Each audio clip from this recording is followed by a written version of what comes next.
Good morning, everyone. How is everyone? Good. Well, let's try that one more time. How is everyone? Okay, that's much better. Thank you so much. Well, welcome. Welcome, welcome, welcome. We're going to go ahead and get started with the Citizens Advisory Board meeting here in the wonderful Advanced Manufacturing Collaborative. So, Phyllis. I'd like to call this meeting to order and welcome you. It's so nice to have a full house. Right? I agree with you. And so I will say welcome again to those of you who are joining us in person and online. Thank you so much for being here. We appreciate everybody in our community, and we know that none of this would be possible without each one of you. So, without further ado, let's go over just a few things this morning. If you have not signed in, the sign-in sheets are on the table just outside the entrance of the room. For public comment, there's a separate sign-in sheet. It looks very similar to the public sign-in sheet, so make sure you sign the one that has the gray coloring on it and not the green coloring, if you have not already. CAB members, please make sure you have also signed in, which I think I caught all of you as you were walking in. In front of you on the table are your travel vouchers. Most of you already have signed them. We will collect them at our first break. So just hang on to it, and we'll be sure to get that from you when we take our first 15 minutes. Restrooms, if you need to have a bio break, please leave out the door, make a right, and it's the first opening that's in the hall there, right before you get to the double doors. There's several, so that's exciting. I know, especially for the ladies' room. I know that we like to have several stalls. So, be careful as you're in the building because there is a set of stairs. They're beautiful, but just be very careful. Be mindful as you're going up and down the steps. Please use caution if you need to, and there is an elevator if you haven't already found it. Let's see. We will be taking photos, board members. We're going to do that right at the top of our lunch break, okay? So be mindful that before you run off to get something to eat, we'll take a group photo. And let's move on to the meeting rules. So the other thing I'd like to do is go ahead and have our introductions. We have several new members, so welcome to all of you. And thank you for being here. You're more than welcome to find your seat, Ms. Wanda. So we're going to go ahead and do our introductions. Phyllis, if you want to start us off. I'm Phyllis Britt. I'm the CAB chair. This is my 6th year, so I'm almost done here, which is bittersweet. Pat? Pat Kilroy. This is my 2nd year. Glad to be here. Oh, Sally Cooks, and this is my 1st year, and I'm looking forward to it. Welcome. Tanya Moulton, this is my 1st year, and I'm excited. Welcome. Marty Ball, this is my 2nd year. Good morning. Stanley Piram, DOESR Chief Engineer. Welcome. James Tanner, DOE and DDFO for the CAB, and 15 some odd years deep. Good morning. I'm Willie Priester. This is my 1st year. Looking forward to working through with the group. Those who've been on for a while and the new ones here, you'll have to guide us through this. Welcome. Dale Priester, yes. William and I are related. He's my husband. My 1st year here, really looking forward to it. I've learned a lot already and looking forward to learning a lot more. Thank you. You're welcome, welcome. Scott McKay, 2nd year. John Thomas, CAB, year 3. I'm back after getting renewed. Deborah Creech, 1st year, excited. Welcome. Kim Ray, I think this is my 4th year here. It's my 2nd term. Hazel Cook, 1st year. Welcome, Hazel. Ken Sejuan, and this is my 6th year. Thank you. I'm Wanda Jackson. This is my 1st year, and I'm very excited. Yes. Welcome. All right.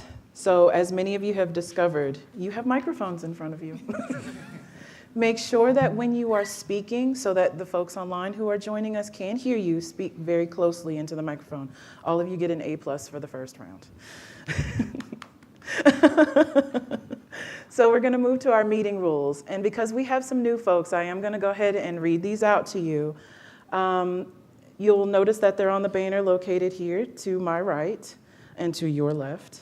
And in the theater, it would be house right and stage right, and house left. So hold all questions and comments until the end of the presentation. You will have the opportunity to ask questions.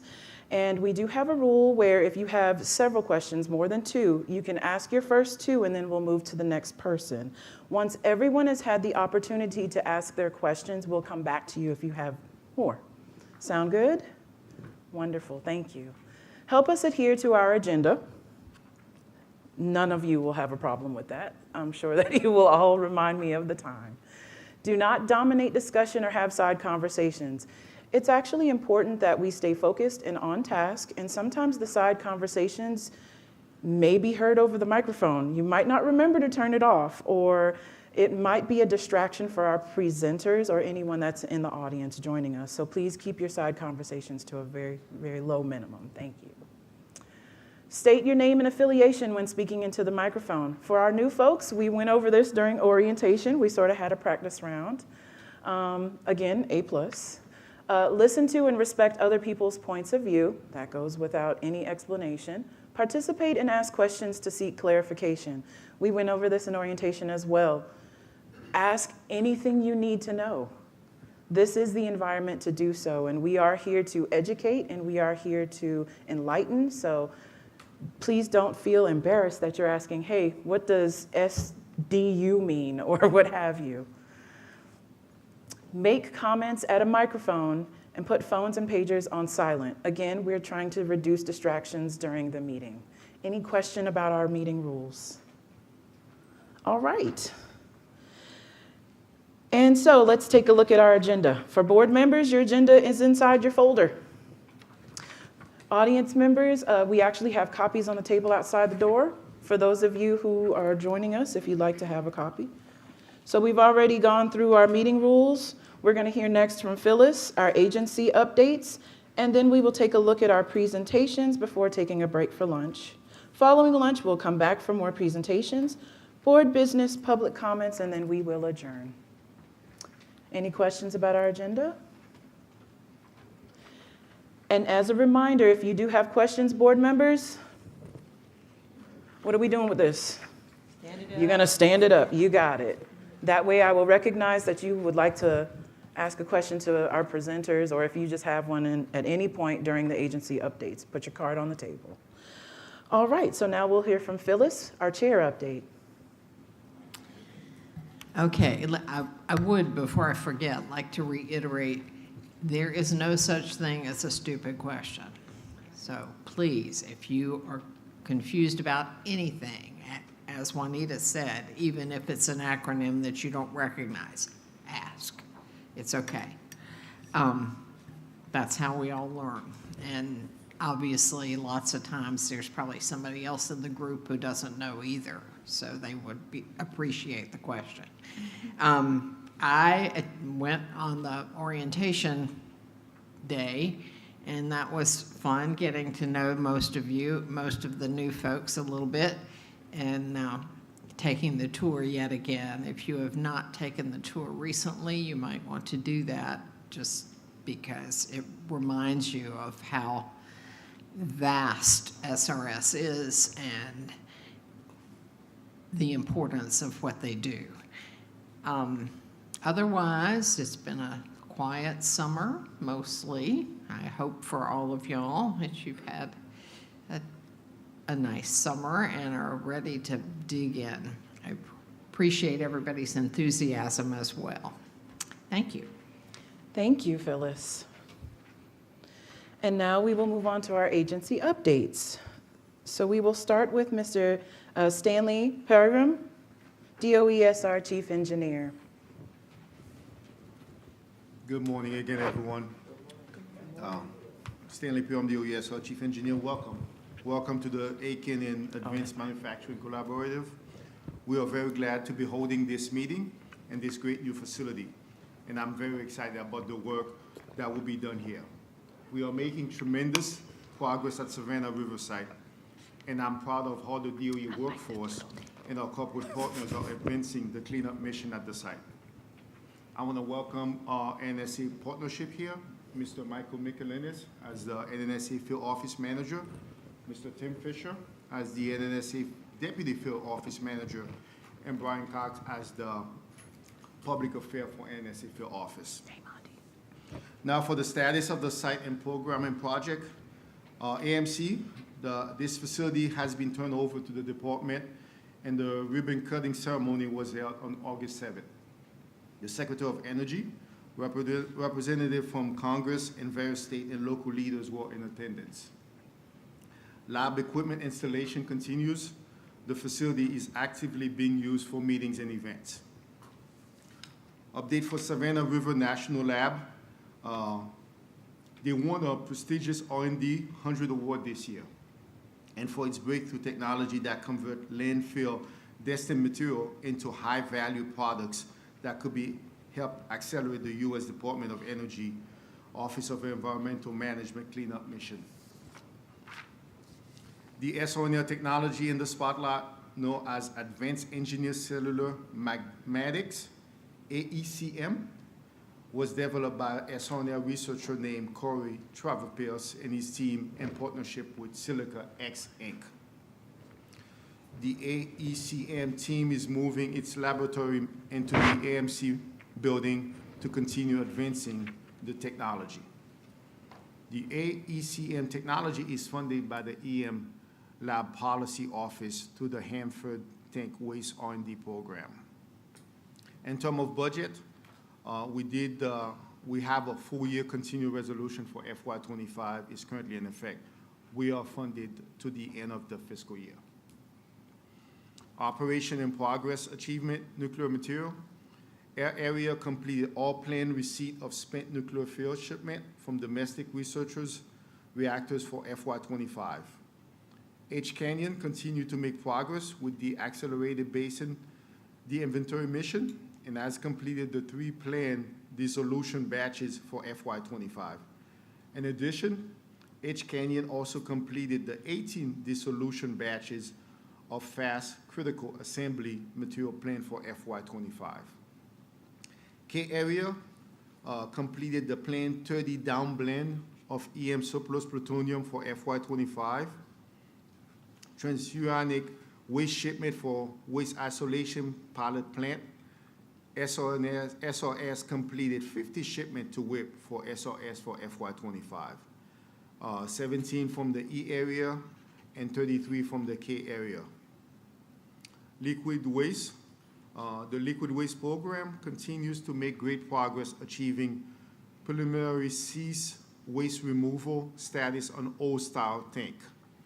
Tank 3 was presented to the regulators on September 4, 2025, and received concurrence from EPA and SCDES. With Tank 3 regulatory concurrence, 7 tanks have achieved PCWR since the 2022 update to the Federal Facility Agreement regulatory milestone. All 7 of the tanks have completed PCWR months to year ahead of schedule of the FFA deadline. The operational outage to implement Climb to 9 system optimization and improvement to enhance system performance have recently concluded. Detail will be presented by Mr. Steve Howell from SRMC later in this meeting, but I wanted to go over some highlight of what was achieved. The new SWPF extended coarse flow filter have been finished, and the first 2 have been tested and operating well. All SWPF extraction and sub-scrub contactors, which include a new vibration monitoring system, have been installed and operating well. SWPF set a new 7 days processing record of 178,322 gallons of salt waste processed during the week of 8/23 to 8/29. Also, SWPF set a new 30-day salt waste processing record of 516,972 gallons. And this is for the 30 days of 8/18 to 9/16. DWPF main process crane and crane upgrades include a startup testing are complete, and the crane and cameras have returned to service. DWPF 512S lag storage is now available as a buffer storage of 10,000 gallons of strip effluent received from SWPF in case of an operational upset at DWPF. Liquid waste continues to support the nuclear material and the accelerated de-inventory mission. Fast critical assembly material will now be entirely discarded into sludge batch 11. Discard receipt has begun and will be completed in 2 phases, finishing in November 2025. This accelerates completion of the FCA transfer by approximately 4 years from the original plan.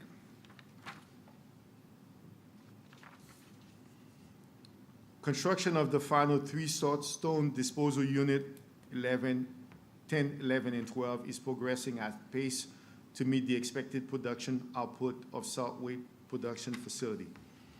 SDU 10 cell construction liner installation is complete, ready for the leak tightness test to be conducted this fall. SDU 10 is about 97% complete. SDU 11 all floor section are complete. Column and wall placement are ongoing. Work has started on showing the roof formwork. SDU 11 is about 33% complete. SDU 12 mud mat is complete, making it about 7% complete. The liquid waste program continues to focus on aggressive high curie processing to achieve accelerated risk reduction. For the area closure, SRS area completion project has completed 66 FY25 federal facility agreement plan for circular deliverables and RCRA commitment through August 2025. This achievement brings the cumulative total of combined milestone and commitment to 4,246 met on or ahead of schedule since 1993. Facility deactivation and decommissioning, we expect to achieve demolition and removal of 5 structures along with equipment in the area near the old powerhouse and at the F area material storage building 235F and FY25. This will improve DOE progress toward footprint reduction and increase performance metrics from 317 to 322 buildings decommissioned across SRS. The area DNR scope include domestic water chemical feed system building, 483.7 Delta, 2 transformers, 452.7 Delta and 452.11 Delta, and the equipment associated with it. The FY25 project work is currently 95% complete. All asbestos abatement work has been completed. Demolition and removal of all equipment associated with domestic water wells has also been completed. 235 DNR work scope.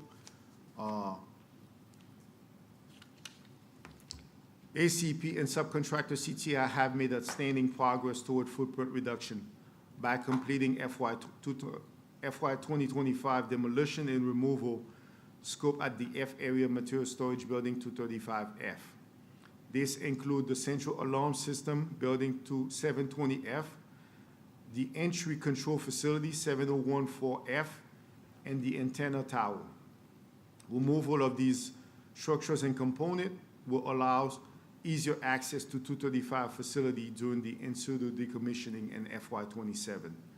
The final acceptance inspection for DNR scope was completed September 17, 2025.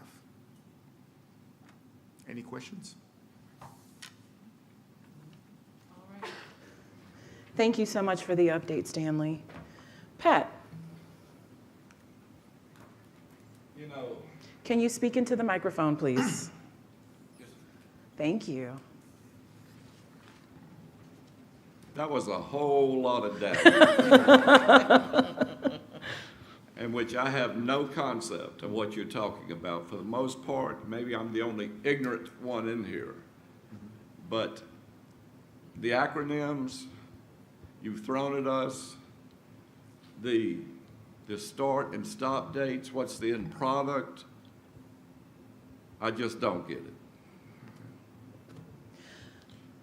So there will be some more detailed presentation. And part of our process, we spell all the acronyms, we listed them. And you mentioned this is your first year, so part of that process, second. So we'll work and continue to give you some more update on that. You can ask for clarification on some of the dates detail. We'll have some more presentation, but if more information is needed, we'll provide it. Thank you. And we can actually talk about what it is you're really needing, and then possibly get some of that detail out in an email for you to review later on. Okay? All right. Any additional questions for Stanley? All righty. We'll move on to our EPA update from Mr. John Richards. And while, oh, you're just going to stand there? Okay, sounds good. Go for it. John Richards, EPA Region 4, Atlanta, and for some of the new CAB members, and so glad you're here. So I like seeing a fuller CAB. Our Region 4 office is out of Atlanta. I'm the what's called the FFA, Federal Facility Agreement Project Manager, or lead project manager for all this Superfund work at Savannah River. I have two other project managers with me, Brianne Martin over here, who I'm going to mention about her L area coming up. And then Jana Dawson is normally here as well. She's in charge of our tank program. And just to give you a little perspective, well, usually at least once a year, I give the CAB, and South Carolina does a similar thing, on what EPA does at Savannah River. Some of you may not familiar on the details of what Superfund is and how that actually works at Savannah River, our role. So I do that at least once a year. But just to give you a perspective, a typical Superfund site is usually a private site, and it can be pretty big, but usually just one project manager. And there's usually lots of support, subject matter experts like hydrogeologists, risk assessors. I'm also a radiation expert, so if it's any radiation site, I get involved with that, attorneys, of course. So that's usually one project manager. But for these large DOE sites like here in Oak Ridge, Hanford, we have multiple project managers. So we've had up to 6 at one time working on all the different Superfund projects at Savannah River, and 3 currently. One person that's vital for signing any record decision and 5-year reviews is our Superfund Division Director. And we just had a new one in place. Some of you knew Caroline Freeman, whose niece worked here, Candace, for many, many years. She retired, took the DRP in June, and Hunter Johnson, who's new to many of us too, he was over our Athens lab. A lot of our regions have a chemical lab, and this one's actually right next to the UGA campus in Athens, and he's now our Superfund Division Director. So again, any record decision, we do briefings for him on that, or 5-year reviews. And like for Caroline, we Savannah River gave a nice tour of Savannah River for him and some other managers that weren't that familiar with all the stuff on your site. So actually the last CAB meeting, which maybe we might repeat, Matthew wants us to, or others, Heather and I, Heather representing South Carolina, they want us to do like walking through one of our Superfund projects. So one of our recent record decisions was on the N area and all the different things we did there. So I did my perspective from EPA, Heather did the perspective from South Carolina on how we actually went through the whole process from investigating, scoping meetings, and then finally remediation. So we may do something like that again in the future. As far as some of our recent accomplishments, we recently are reviewing and looking now at some of the responses to our comments on the L area. So L area is one of the 5 reactor areas. If you're not familiar with Savannah River, we're not dealing with the reactor, we're dealing with some of the waste and past waste around that's not that big of a deal. So The land use control only is going to be the record decision for that one, which means, no treatments required. That's a good thing, but it's one of the things that need to be protected for future workers. And then recently, as Stanley mentioned, Tank 3 preliminary cease waste removal was a meeting that we were at Columbia at South Carolina's headquarters early September, and we've approved that one. So we're very excited about that one. I think that was our 4th one this year. We expect even maybe 3 in the next coming year. Even I think another one before the end of the calendar year. So we're very excited about the progress with that. So I think with that, that's all I have to say. And anyway, thank you. Any questions? Any questions from the board? Marty. Marty Ball, Cab. Has the EPA made any progress in finding the source of the cellulose contaminating the wasp nests? I kidded my colleague that works on the tanks. He did a briefing on it, and I have what's in writing about it.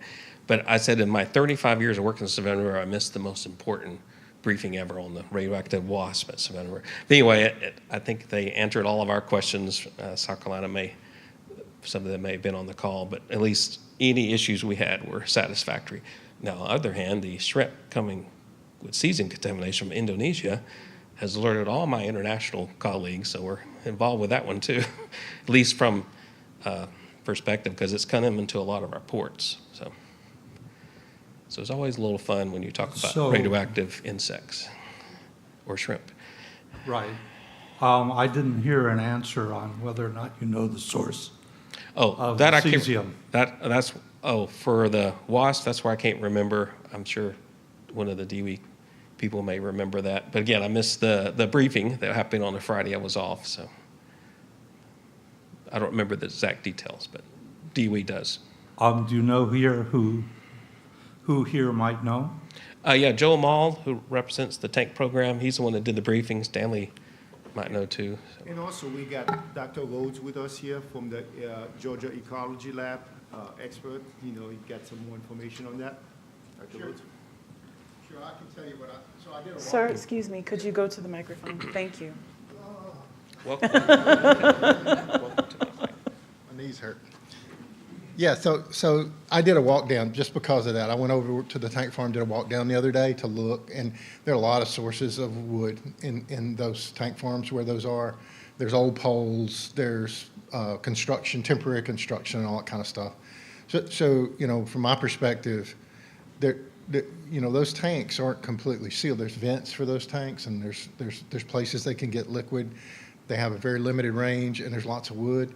So I didn't see anything too concerning there to me. I think everything needed to make those nests are right there in the tank farm, right? I don't think you have to, and to support that a little further, I think there was some suggestion that they were moving into the trees on this perimeter, and that's where they were getting it. But we're doing a study right now.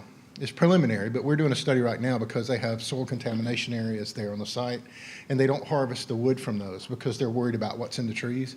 And we're doing studies right now where we're actually looking to see what's in the trees, and we can't find anything, right? So I'm not seeing any evidence that there's anything other than what's already in the tank farm.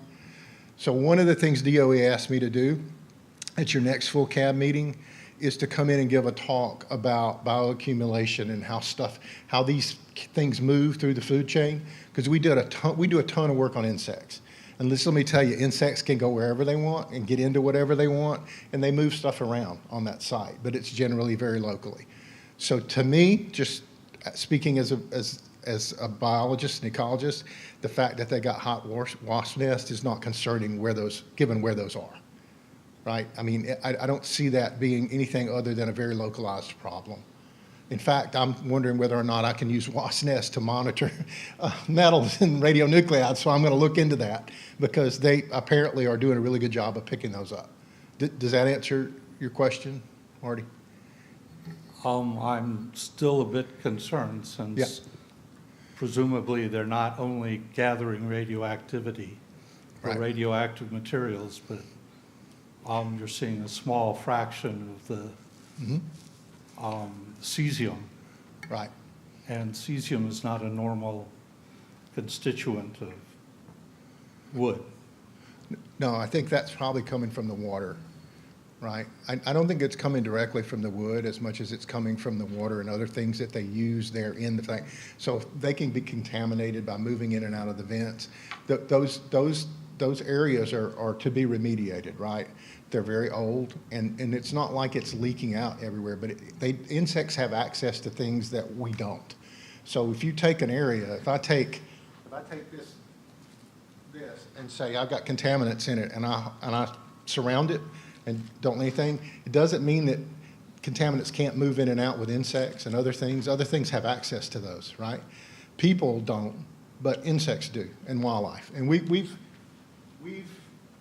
part of what we do all across that site is to look at how wildlife move and absorb and distribute radionuclides and metals, because they do that. We don't control them.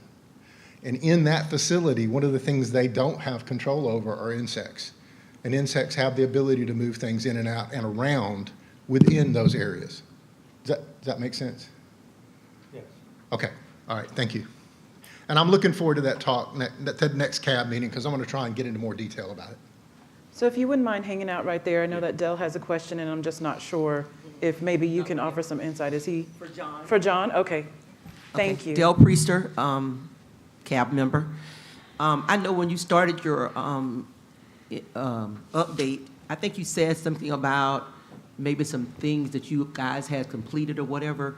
And I was just wondering, I know some of the things you were probably talking about, people that have been here are probably familiar with it. So I'm wondering if there's something as a new member that you may want to clarify more? Because yeah, I did mention at least once a year at the CAB, I give a talk on again, it's so vast, the history, going back to 1993 when our federal facility agreement started officially at Superfund site, and that was kind of consistent with other DOE sites, Oak Ridge, Hanford, others that are on the Superfund list. And there's over 500 waste units that had to be dealt with. Some of those were already being dealt with like South Carolina's RCRA program, hazardous waste program, that just kind of rolled into CERCLA. And so in terms of the last 32 years, we've been dealing obviously with some of the worst things first. Very luckily, Savannah River doesn't have anything that migrates off-site, whether it be water or air pathway. So we don't have, and we have some other DOE sites where that became the priority first, because we had like trichloroethylene and technetium 99 going off-site where people could potentially drink it, but not here. So that's why we've been blessed, maybe having a bigger site blessed. So we every year we work through what DOE gets with their budget. We have like a 1 and 2 year commitment list of every Superfund project. Like I mentioned, the L area, it's now a proposed plan, which means DOE now shares that with the public, and they get to weigh in on that actual project. So even though I mentioned it's land use controls only, they don't have to treat any groundwater, for example, but the public gets to weigh in before we get to the record decision, where, again, once we decided what that will be, we'll at that time had all public comments resolved, all of South Carolina, where tri-party system, EPA, and of course DOE, all their comments have been resolved by the time we get to the record decision, and then decide what we're going to do at the individual site. So again, many projects every year. The N area I mentioned is one of those that we finished the record decision in 2023, but actually the work actually just got finished, I think this past spring. So we get another official Superfund document for that, saying they completed the remedial action, whatever that may be. So every part of the site usually has some history of some Superfund projects going on, some that last, like lower 3 runs, I talk about that a lot. That's the one also includes the tail, where they did a big cleanup way back in the 90s, because that's where the public can get access to. So they had a lot of cesium kind of in the creek. So that was a priority to get that cleaned up, because more public could get to that. And then as we got into the site, we just finally finished the upper area where public can't get to, but workers can. So we want to make sure the workers can't get contaminated. So we had like 9 different areas where some had an excavation, some had just land use controls, all different aspects that took, in that case, because it's almost like a watershed, took almost 20 years to complete all of those different projects. So. Thank you. All right. Any additional questions for John? John. John Thomas Cab. You'd mentioned the record decision several times, and for new people, they probably don't know what that is. And for me, I would like have a review of that also. Thanks. Sure. The record decisions for like a Superfund project. So again, let's say it's a little private site. Let's say there's a little plant over here that has waste that they had to clean up. There's usually a record decision for that one site, let's say where all that dirt is, where they had to do some remediation of the soil. The record decision is where the parties have come together and say, we're going to clean up this way. Maybe it's groundwater they're having clean up. Maybe it's again like the L area, just land use controls, making sure people can't get to that area to start digging. But that record decision is like the final decision point that's signed by the top managers of all three parties, that this is what we're going to do at this particular site, whether it's groundwater cleanup again, or just maybe putting up fences, whatever it might be, that's where that decision's finally done. And because Superfund is EPA's ownership, even though Department of Energy, like DOD, being federal agencies, are the lead agency, we're the final signature. So for example, if we don't have agreement, EPA gets the final word. But very luckily, especially the last 25 years, Savannah River, we have great cooperation, especially in our core team process, where we don't get to that level until we've all decided we're going to do that. So a perfect example was P area groundwater. That's maybe 7 or 8 years ago, where South Carolina and EPA we want to be a little more aggressive with the groundwater treatment. DOE had some treatment they wanted to do, and actually we're looking at that now, and they had a certain budget of money, and so we finally cooperated, came together to say, okay, we'll do this partial treatment and see if we need the other one later. So that's where the record decision, sometimes it's interim, where we're not finished with a given area, but we want to go ahead and take an action there, and that's officially documents exactly what you're going to do. So identifies all the contaminants that you're dealing with, some rad, some chemicals, and all that. So. Thank you. Phyllis. John, would you explain exactly what makes SRS a Superfund site? What does that mean? It makes some of the Superfund site, traditionally it goes all the way back. We became, we don't make the laws like Clean Air Act, Clean Water Act. That's made by Congress. But obviously if it's EPA, we implement them. So we implement the Clean Air Act, Clean Water Act, and CERCLA, which is Superfund. That goes all the way back to 1980. And that was when we had famous sites like we've heard of Love Canal, Times Beach, where they had contamination, and no one seemed to be responsible. Company leaves something or landfill, and you can't find them. So that was originally the purpose, trying to get to those areas that, just put drums in them. There's a famous drum site in Louisville that was also one of those called the Valley of the Drums, where literally they had no responsible party. And so we've been actually cleaning that site for 25 years. So that's originally how it worked. And then around 1987, there was an executive order passed under President Reagan that included federal facilities follow Superfund just like private parties, but they're the lead agency. And so the reason a lot, not all, so for example, Paducah, Kentucky was one of the 3 uranium enrichment plants. It was on the Superfund list, but Portsmouth in Ohio, a sister plant, exactly the same, it stayed under the RCRA program for the state of Ohio.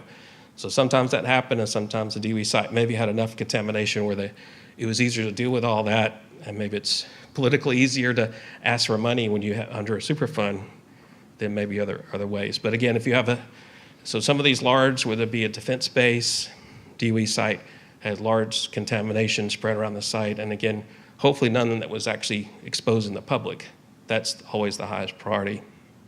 So a lot of these big DOE sites became Superfund sites just to deal with all these massive contaminated areas that, again, still going to take another probably 20 or 30 years at Savannah River with all the sites going on. It doesn't mean we have a lot of problems or issues. It just means those sites need to be addressed at some point for either protecting future workers.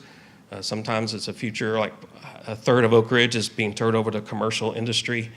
It's a big success story for DOE where they make sure it's clean for, Joe Schmo company, a print shop coming in there that doesn't deal with radiation. They want to make sure that company is in an area that's safe, it's not going to be contaminated. So yeah, Superfund has been around a long time, and we don't usually have a lot of new sites. Sometimes if there's something new that happens, it comes under what we call a removal program, and they may deal with it before it actually goes on our Superfund program, so. Thank you. Pat? Pat Kilroy, Cab. I got two questions. The meeting before last, I didn't make the last one, but the meeting before last, they were talking about the WASP, and their range was, what, 10 to 20 miles. Man, that sounded good. Hmm? 1 mile? Sorry, yes, it's 1 mile, Pat. It's one, I couldn't Yeah, remember. Okay. Substantially shorter, orders of magnitude shorter. Okay. But the other question is this. What about the animals that eat the wasp? Right, I think he may have the same answer, but all of those are tracked, like they track the deer. Birds? Right, because obviously that's a whole ecosystem that, I mean, we have a whole 2 eco risk assessors that do exactly that. So, for example, at Oak Ridge, just to give you an example, we have a huge mercury issue there from past, again, it's usually from past releases. And mercury can get into a lot of different creatures, usually through worms and other things. So they did a big study that it turned out a certain kind of spider is actually the trigger for what birds eat that eventually other creatures could eat. And so if we protect the spider for the mercury, then usually everything else in that chain is protected. So I think that's probably similar to obviously things on Savannah River, no matter what the insects are, like he explained earlier. So. But the birds could fly outside of the... Of course, yeah. SRS. Okay, that is a contaminant outside the area. But like the deer is one example where they've been tracking them so long, if you want to speak to, but there's, even though cesium is in many areas around the Savannah River and it's global fallout, cesium has been around since the 50s, there's not that many deer that actually trigger concern at Savannah River, even with all its vast areas. So.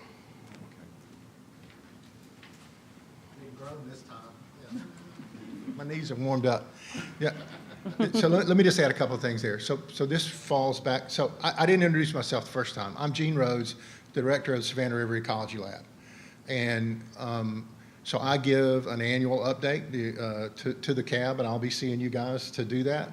Also, they call me in occasionally when they want me to come talk about a specific issue. And this bioaccumulation and movement is exactly what you're talking about, that I'll talk about. I'll give you a good example of what you just talked about. Ducks. Ducks come to Parr Pond and L Lake, and they eat the vegetation, and they eat the mollusks and insects, and then they fly away, right? Maybe harvested somewhere else and eaten. And so we've done a lot of research on that. And so the key is looking at when they come, what they eat, and where they go. And so most of the wildlife that we have on the Savannah River site stays on the Savannah River site, right? Even a lot of the birds that you're talking about, their range doesn't extend beyond it except on the fringes. But yes, they eat radioactive things. And so we look at that. We just did a study where we looked at 450 birds. We took them in, we built our own mobile counter. So we built a big lead cask, and we took it out in the field, and we put the bird in the casks to keep the background down, and did a whole body count, right? So I became radiation protection for a day, right? We did a whole body count for birds. And of the 450 birds that we looked at, I think maybe 5 or 6 had enough to actually register above background. And that told us something important. It told us the extent of the problem is pretty low. And yes, radionuclides move, and they do have radionuclide, but they have them in such low levels that it's not really doing the damage to the bird, and it's not at risk to the public. So we spend most of our time looking at things that the public might eat, like hogs and alligators and deer and all of those things, and we find very, very few problems. It doesn't mean they don't have radionuclides. Some of them do, but they have them at pretty low levels, and we're not that worried about them if the public's not going to be exposed to them. In this case, I'm sure birds eat wasps, and I'm sure that. But what we didn't find here was hot wasps, at least as far as I know. We found hot wasp nests, right? Yeah. Right? So, yeah. So now at some point we may go in, just because I'm interested in this now, we may go in and actually pull wasp nests down and look at the wasp in the wasp nest and actually, for our own benefit, see what's there. The other cool thing about this, sorry guys, I'm a scientist, I just talking and right, oh, you got it, okay. So the other cool thing about this is I want to know personally, as a scientist, what's there and where it's going, because that helps me understand how things move. The Savannah Riverside is a dynamic place, right? This gentleman talked several times about it moving out and being worried about the public. That's what we're most worried about. We don't want people to be exposed. If it stays there until we can take care of it, great, right? That's fine. It can move around all at once. It can run around in circles. It can move around into the wildlife. As long as it stays there, that gives us a chance to deal with it, right? While it's still not a danger to anybody. And in this case, in my opinion, that's exactly what this is, right? This is very localized. It's something that we understand. It doesn't scare us. And ultimately, as those tanks get closed, it'll take care of itself. Thank you. My other question is, and I asked this. Pat, now you've asked your two. I'm sorry. Can we circle back around to you? Yeah. Thank you. Willie. Willie Priester, CAB. My question is a very brief one. You were talking about the completion of projects. My question is, do you ever have budget issues that impede that process for completing projects? Yeah, every DOE site has to ask for the budget depending on, as I mentioned, we have commitments at least the next 2 years, and the lead agency, in this case DOE, has to get budgets for that.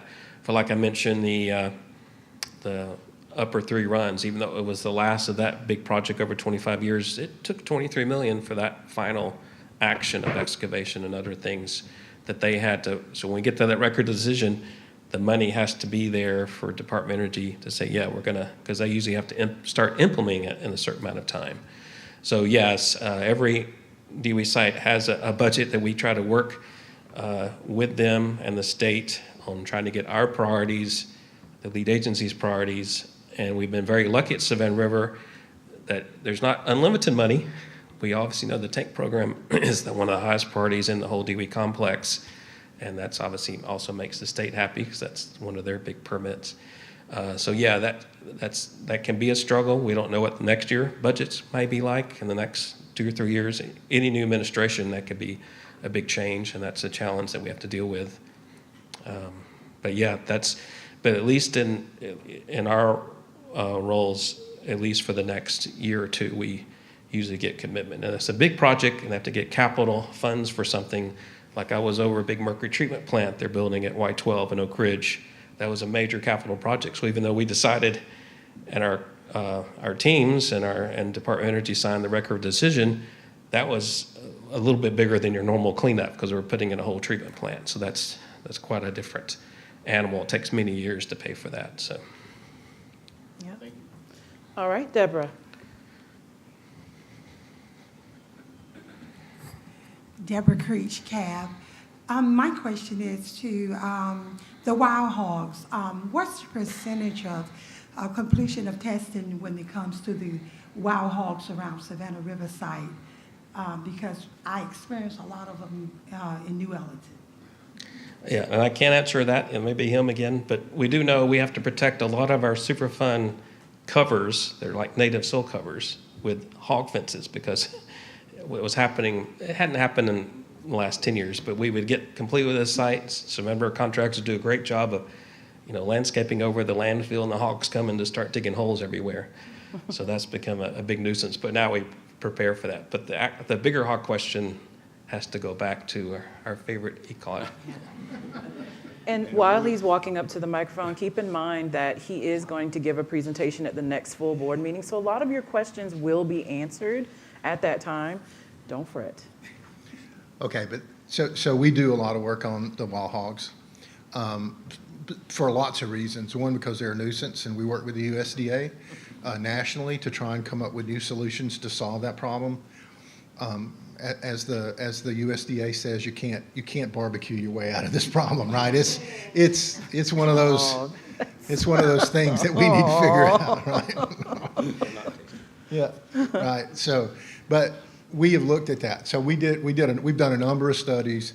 Both the site when they are killed in the hunts, they monitor them, but we've also gone in and looked at them and taken samples of all of their various parts of the hogs and looked at them. Very, very little radionuclide in there, okay, if at all. So whatever they're doing, they do get down in the soil. They get it on them, but we don't see evidence that they ingest and retain a whole lot of that.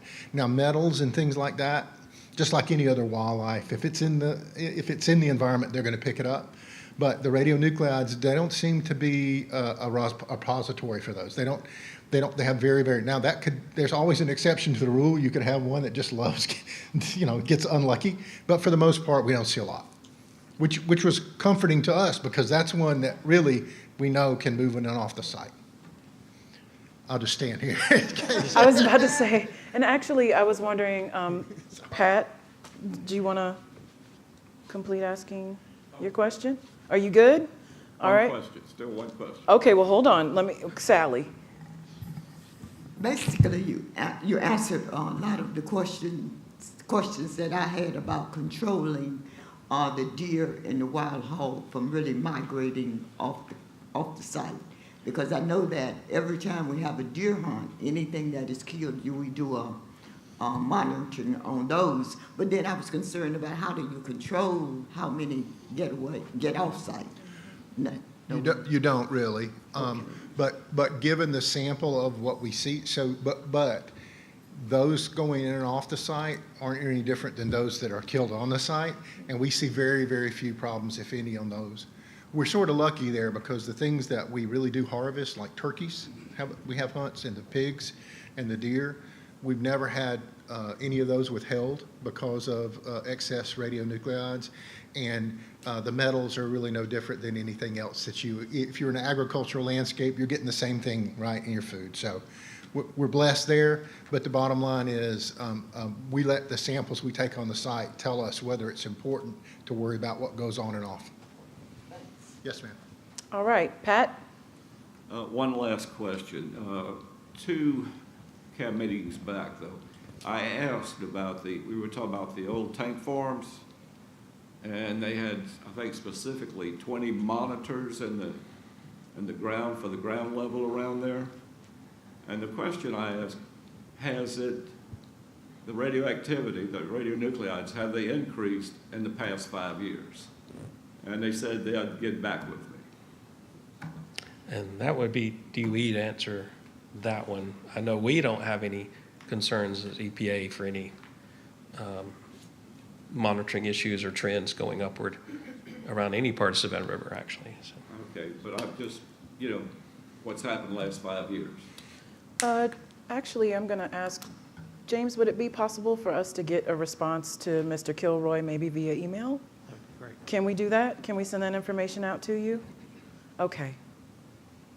John, thank you. Now we will hear from the South Carolina Department of Environmental Services, Susan Fulmer. Good morning, and welcome to all the new CAB members and the CAB members who've been here. It's nice to see everybody. I'm Susan Fulmer, and I'm with the South Carolina Department of Environmental Services. I'm the Federal Facility Agreement Manager, so I'm John's counterpart and Matt Baker, the DOE counterpart. So my program has SRS, but we also handle all of the national priority sites, Superfund sites throughout South Carolina.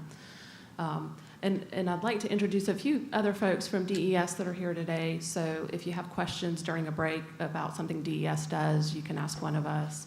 Our technical coordinator for the FFA program is Heather Cathcart. Just raise your hand. Valen Kellett is in our regional office, and she's part of the ESOP program. Crystal Robertson is also in the Aiken Regional Office, and she's the manager over the FFA program and site monitoring. Greg O'Quinn is the director of the Aiken office. And then Crystal Rippey is from our wastewater program in the central office at DES. And she'll be giving you a presentation later this afternoon. So I have a few updates from the FFA program, and some of this is a little repetitive from what you've heard earlier. John and Mr. Pyron both mentioned that the preliminary cease waste removal presentation was made to the department on September 4th, and that was for preliminary sea space removal milestone for Tank 3.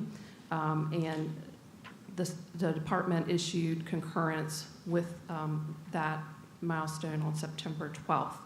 So this satisfies the first of 2 tanks that need to achieve PCWR by December 31st of 2027. Okay, so they have made a lot of progress on getting waste out of the tanks, so they're that far ahead on the milestone schedule, and we're really happy with the progress they've made with that. Another FFA program update is that we began scoping for the 7th 5-year remedy review for engineered cover systems. We just had a meeting yesterday on that, and the 5-year review is basically the records of decision that John mentioned in his presentation are the remedies for the sites, and every 5 years those remedies get reviewed to make sure they're still protective of human health and the environment. So we do a 5-year review every year, but we do it for certain technologies. So this is the year that we'll start working on the one for the engineered cover systems.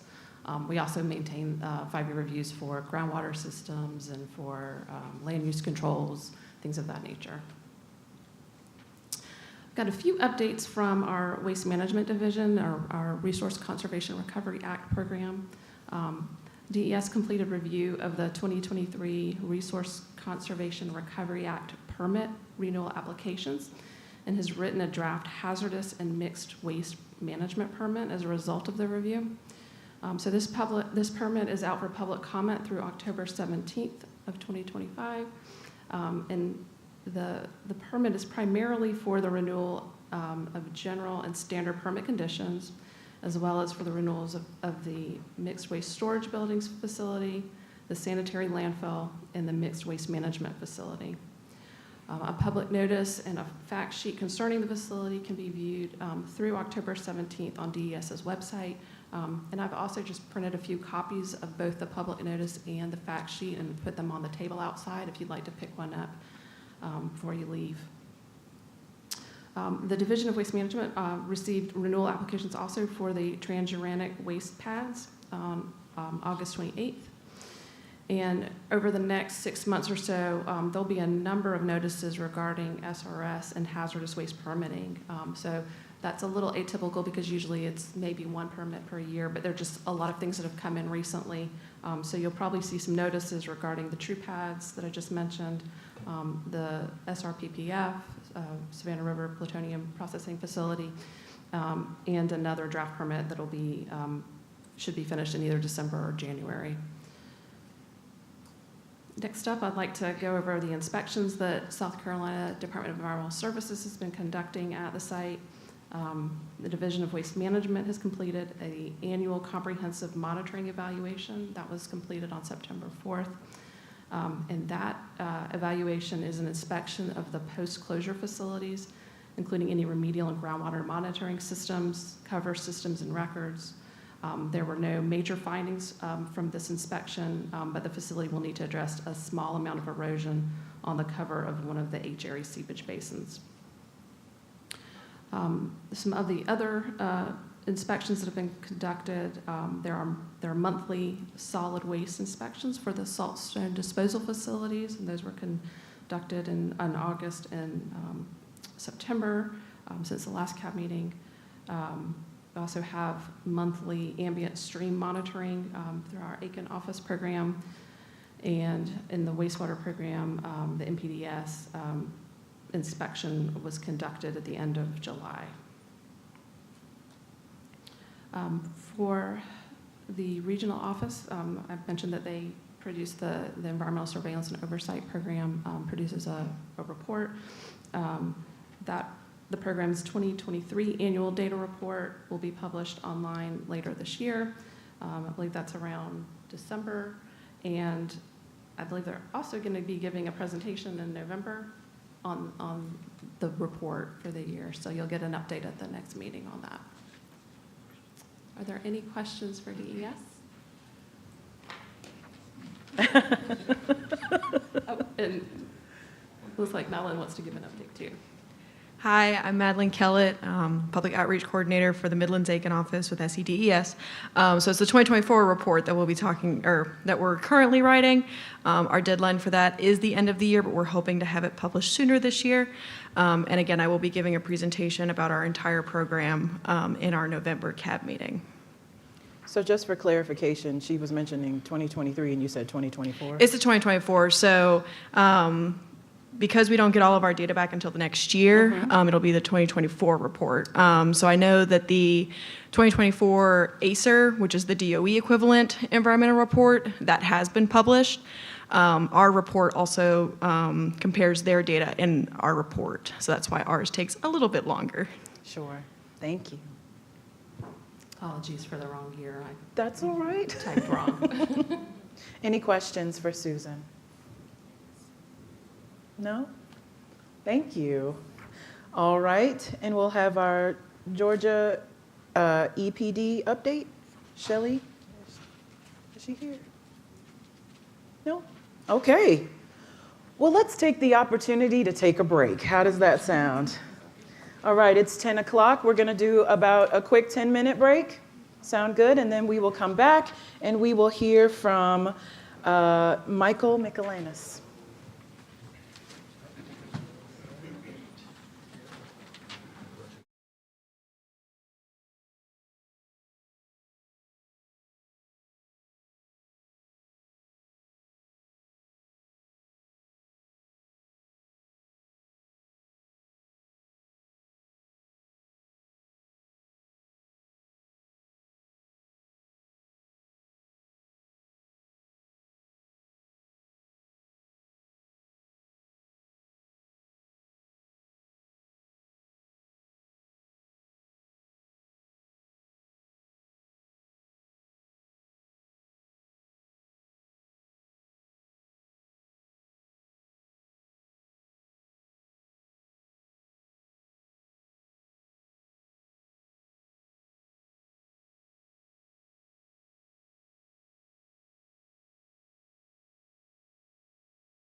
Thank you.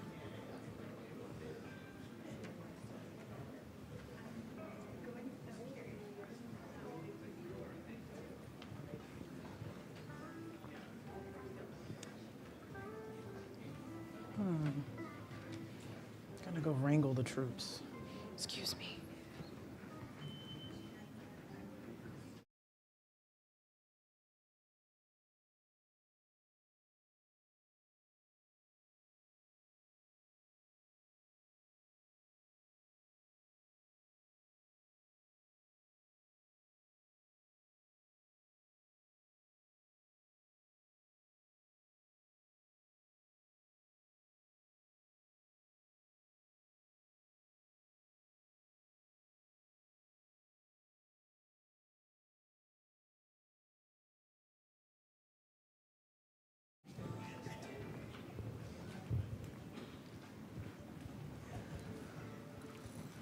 Thank you all.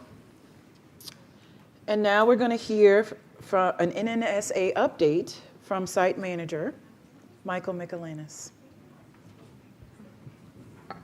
Well, thank you very much. I just want to check the modulation on my voice. I don't want to eat the microphone, but I also want to make sure that anybody online can hear me as well. Well, good morning, everybody. My name is Michael Michelanis. It's absolutely wonderful to see you all. I am the manager of the National Nuclear Security Administration, that's NSA. That will be, Patrick, an acronym I use frequently, but I'm going to work real hard because I know exactly how the CAB, and that's another acronym I'll know because you guys know that one, but I realize and understand and appreciate it because I used to be the designated deputy federal official for the CAB when I worked here at the Savannah River site for 20 years in the Office of Environmental Management. So that designated deputy federal official was a collateral duty for me that I really, really enjoyed, the engagements we would have with the Citizens Advisory Board. So, but now I left the Savannah River site for a couple, 2-3 years, managed the EM cleanup mission out in New Mexico at the Los Alamos National Laboratory. And I returned almost 18 months ago now to be the head of the NSA field office, and starting in October, the manager of the Savannah River site itself. Community engagement, and this is just one of many forms that we engage with the local community. It's very important to us, and is one of the first things the administrator of NSA, that's the head of the National Nuclear Security Administration, that one of the things that the administrator spoke to me about when she asked me to leave EM and the work that I was doing in New Mexico and come out here to head her field office and eventually the site as the field office manager. The Savannah River site is fortunate to enjoy broad community support. Now, that doesn't mean there aren't hard questions and issues that the public wants to understand. Everything is not a honeymoon, but we generally enjoy very broad support from our local communities, and our federal and state legislative delegations strongly support the site missions as well as the 5-county region. So while the Citizens Advisory Board is an advisory board to the Office of Environmental Management, at the landlord transition, I understood how the Citizens Advisory Board was used to getting an overview of things that were happening at the site. I offered to EM if they wish, NSA, I will come as the field office manager and the site manager to provide some updates as to what's happening on the site, just to give you some idea of the things that are going on. I will not go into the national security missions in great detail, unless you want to put in for a job and get a clearance and help us keep the world and the nation secure. But I appreciate how there might be some interest, and I'm happy to, and it's a pleasure to be here with you today to speak. So by way of overview, and Mike Budney before me had a way of going through, here's everything that's happening on the site. I'm no Mike Budney. Mike Budney's handsomer than I am. He also had a better sense of humor, but I'll do my best to give you a perspective of the kinds of things that are happening that I believe from the experience working with you for Jiminy Christmas, it was probably about 8 years as a DDFO. See, there's another acronym. Patrick, I'm just incurable. As a DDFO that I think you might be interested in. So the Savannah River site is a critical component now of the nation's national security enterprise. And That includes the contributions the site makes to creating a world-class nuclear deterrence that keeps not only our country safe, but the entire world safe. And part of the nuclear security enterprise is also ensuring that special nuclear materials, that's a euphemism for uranium and plutonium, things that can make a nuclear weapon, are never proliferated to people who might use them in a nefarious way. So this year, we are celebrating 75 years of operations at the site. The tritium mission has been functioning. They were one of the first operations that came up. And in that period of time, I'm proud to say, and I hope I'm not jinxing myself, but in all that time, NSA has never missed a delivery of tritium to the warfighter. But we're here to deliver on things quietly, behind the scenes, to ensure that the nuclear deterrence policy established by the President, funded by Congress, defined by the Department of War, spells out, that we provide the production capability and the items that are necessary to execute those policies and missions. We have some new missions, though, at the site.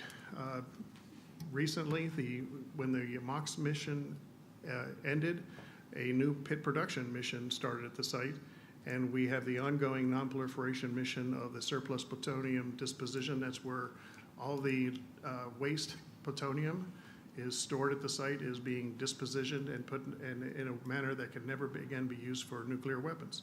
So we have a non-proliferation mission, which I'll speak a little bit about. We have a new pit mission. We have the enduring tritium mission. And now, as of October 1st, when we transition the landlord responsibilities from the Office of Environmental Management to NSA, now have all the landlord things, which I'll speak to in a moment as well. After the transition, and with one little caveat star of I need an appropriation to actually put what I'm about to say into place, when we get the appropriation that finishes the transition, NSA now will be responsible for about 62% of the site's budget. So let me talk a little bit about, since I mentioned landlord transition, let me kind of start with that. We transitioned to be the landlord October 1st of last year. It was a process of 6 years that was culminated in that month. It took 6 years of planning between the Office of Environmental Management, the National Nuclear Security Administration, our contractors, and not just the maintenance and operations contractor of Savannah River Nuclear Solutions, but there was the Forest Service, the national lab that EM has here. A lot of planning on what are the roles and responsibilities, what functions are coming over, any agreements, the staffing that it would take to go do that. Well, all that came to fruition October 1st. And while it wasn't expected, the Lord decided to challenge the site with a little thing called a hurricane. You all remember that? So right in the middle of landlord transition, and Mike Budney and I talked about this. Mike Budney served in the Navy. I served in the nuclear Navy, he longer than I. And we were trained in the nuclear Navy. You don't turn over the watch in the middle of an engine room casualty as the engineering officer of the watch, or as the officer of the deck when you've got a fire in the laundry. But we talked about it. There was so much planning in place. The preps were there. Even though we were in the middle of recovering from a hurricane, Mike and I both decided we were ready. It was okay to pull the trigger. We consulted with our M&O, Savannah River Nuclear Solutions, and we did the transition. So everything, all things considered, the landlord transition's gone pretty smoothly. Not that, when you're moving over $150 million worth of scope and responsibilities from the Office of Environmental Management to NSA, there's going to be problems. There's going to be hiccups. There's going to be things that, okay, we did our best to anticipate things, but there haven't been any major issues that would be, oh my gosh, how could we have forgotten about that? The one little hanging chad, if you will, that we need to complete the landlord transition is I need an appropriation. The money was identified, like I said, it's about a little over $150 million worth of scope to come over to NSA. There are EM employees who are detailed to NSA now to implement those functions that came over to us. But without an appropriation from Congress, Congress has to put it into law in an appropriation that moves the money over to us, that moves the people over to us, So we expected an appropriation in '24, and we ended up getting a full year continuing resolution. So it just makes the job of managing the site a little bit more complicated. NSA is providing the direction. The contract with Savannah River Nuclear Solutions shifted over to NSA, and we provide the day-to-day direction to our contractors. But EM still has the purse strings. The money is still appropriated from Congress since we're under a continuing resolution, and we have to work with our EM colleagues as we execute the mission. We're still using EM staff detailed to take direction from NSA employees to deliver the mission. Makes it a little bit harder, but have you seen any headlines at the site about something that went wrong or something that wasn't getting done? It's a testimony to the planning that my predecessors, that Mike Budney, that Edwin and his predecessors, and our contractor colleagues have put into this transition, that it went so smoothly. And not only that, I'll put in one additional plug for the agency.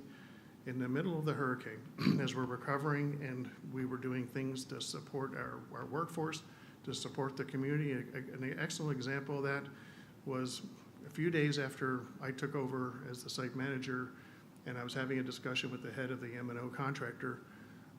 They mentioned we had some meals ready to eat on the site, MREs. You know, we were talking, we had to feed some of our workers. We brought in meals because these facilities still have to have day-to-day operations. Even if we're not producing following a hurricane, we still got to have operators in there to ensure that the systems are in standby and safely shut down.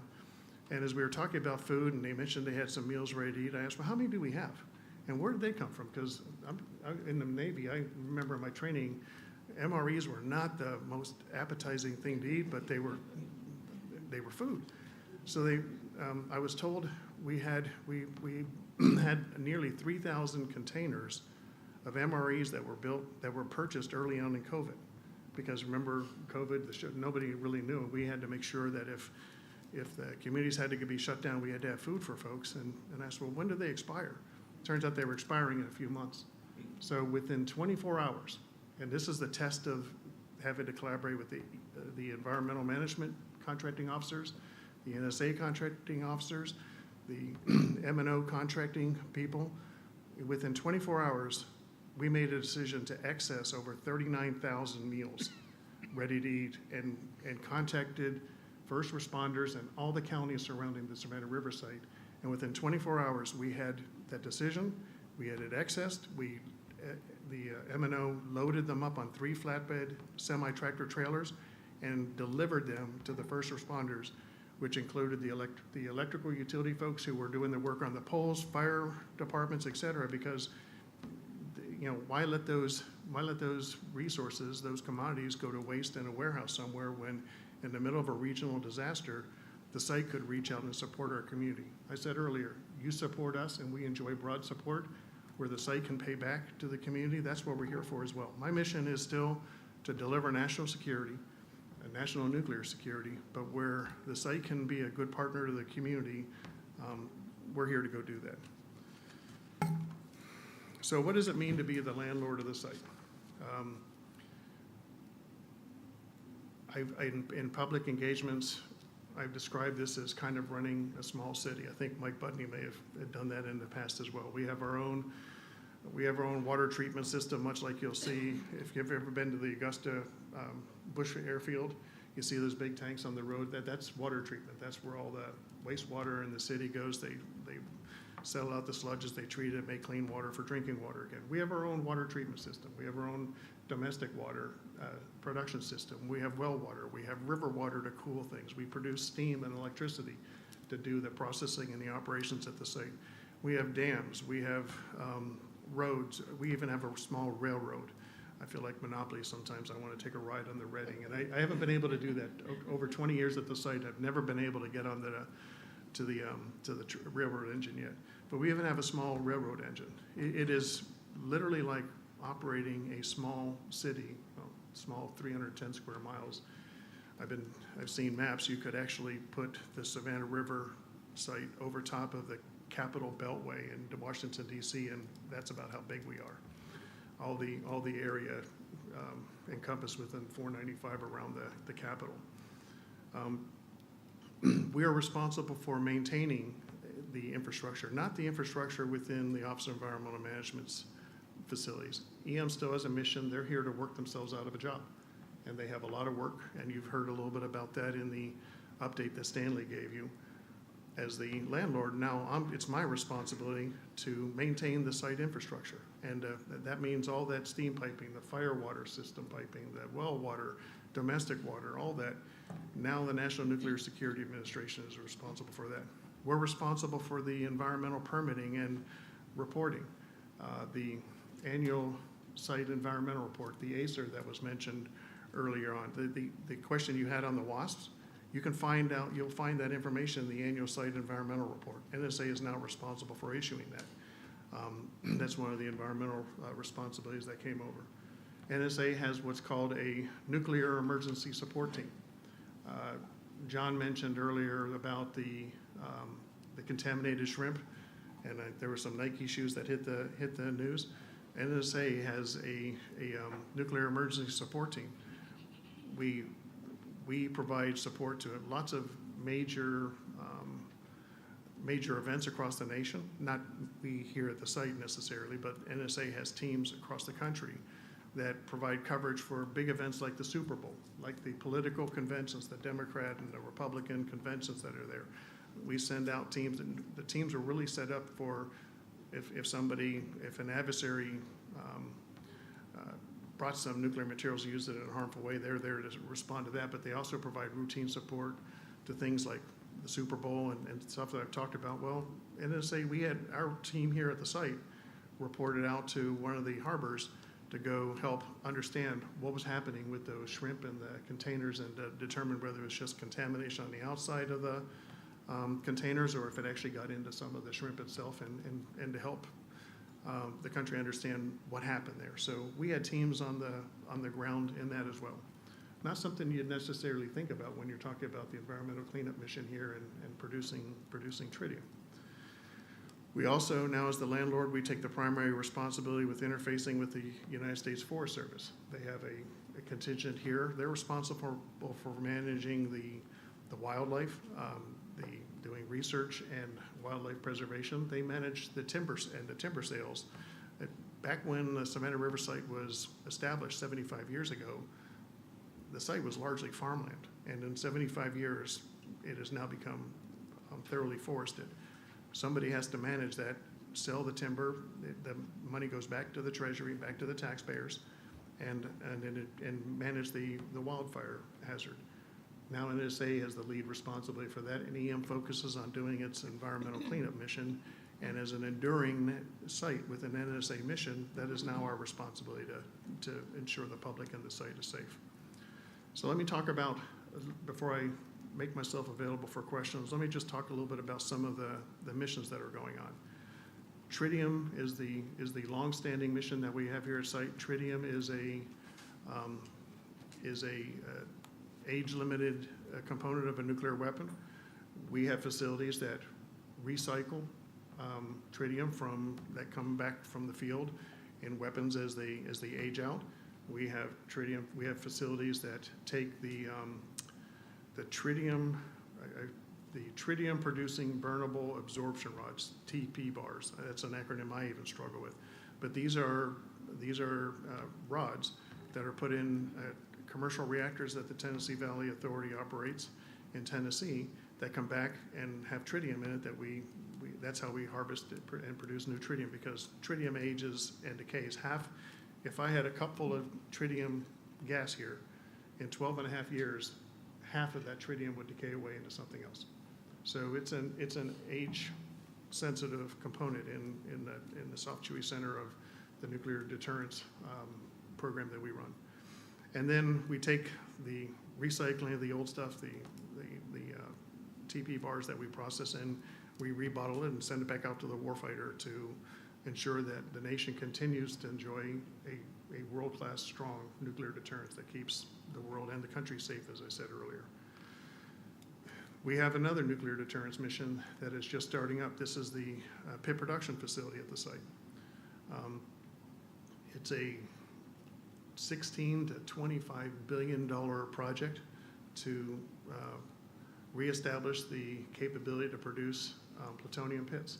This is another part of a nuclear weapon, and I'm not going to go into much detail of that because unless you want to get the clearance, as I said, and we are recruiting. So SRNS is hiring. Tell your neighbors, folks who have an interest and have a clean background, SRNS is going to be hiring for quite some time. But this new mission, and it's an exciting mission to bring to the site. It helps the enduring mission, not just to be a tritium one, but now into pit production capability and possibly even future missions on top of this. Last month, I approved the preliminary documented safety analysis. This is the final documented safety analysis and the technical safety requirements. Those are the things that the contractor will use to safely operate the facility when it's constructed and begins operations. The preliminary documented safety analysis establishes the systems, the safety functions, the components, what they have to do, to the point now that we can begin to go out and procure. We've analyzed the hazards of operations of the facility sufficiently enough. This is a major milestone in the design of a facility like this. By getting the preliminary documented safety analysis in place, now we've begun the long lead procurements. Some of the major excavations are occurring. There's almost a mining operation going on now to excavate a large pit where the sand filter, which filters all the ventilation, the air that will flow through the facility, is all passed through a sand filter, which is one of the most robust ways of treating air that is run through a nuclear facility. So a lot of work going on in the new pit production facility, and next year we're on track to baseline the project and to achieve critical decision 3, which is in the project management speak. That represents the design is finished, final design, and you're ready to proceed into full construction. And I guess one of the last 2 areas that are of NSA that I would share, K area, that was a major facility that transitioned over to NSA at the landlord transition last October. This is where the non-proliferation mission occurs. EM and NSA both have plutonium oxide and plutonium materials that are safely stored in 3013 canisters. The CAB has had presentations on that in the past. And one of our missions is to downblend that and put it in a form that that no adversary can ever repurpose again to a nuclear weapon. In K area, we completed 15 downblends for a total of, we've completed 130 downblends in this fiscal year so far. The goal was 120. So our M&O, our corporate partners, have not only accomplished the 25 milestone, but they're delivering more results for the money that the hard-earned money, that the taxpayer dollars that Congress entrusts us with. So we are continuing our process beyond the 25 goal, and we're getting ourselves ready to start on the mission for the next fiscal year when it turns around. We have shipped to WIP this year a total of 30 shipments of material that goes to the waste isolation pilot plant. That's the mine, the salt mine. Those of you who have been on the CAB for some time, you may have had an opportunity to visit that facility and tour it. I've been there a couple of times, particularly when I was out in New Mexico. That's just a fabulous facility that the residents of New Mexico have entrusted to the federal government to store transuranic waste material. And what that means, that's waste, radioactive waste that is at the atomic number of uranium or heavier than uranium. So all of our transuranics go there. We ship 30 truckloads, 30 shipments to the waste isolation pilot project this year. And lastly, I guess the last capability I would talk before I turn over to some questions you might have, I would be remiss if I didn't mention our 2 labs. Although it's an EM contract, the Savannah River National Laboratory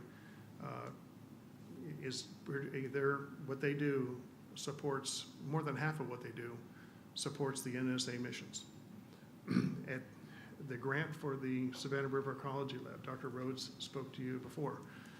EM was responsible for the grant that enabled us to have the University of Georgia's Savannah River Ecology Lab operate here at the site.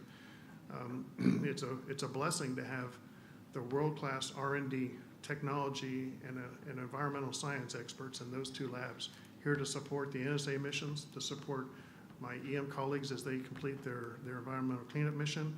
And in the case of the Ecology Lab, we have a contract with the Savannah River National Lab, the agency does, not NSA.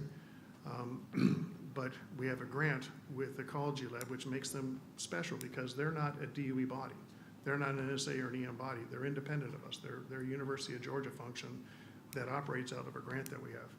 So I meet with Dr. Rhodes monthly. I meet with the head of the national lab usually every 2 months to maintain a healthy dialogue there so that I understand what they want and what they're going to, and what the site needs to do to be able to support their missions and returning back to us. And I'll end with one last thing. All the things that NSA is now responsible for, the infrastructure, what's happening with the site. NSA operates differently than EM. EM's job was to clean up the site, work itself out of business, turn over what could be cleaned up to the community for reuse, or put into long-term management, into legacy waste management, an LM group.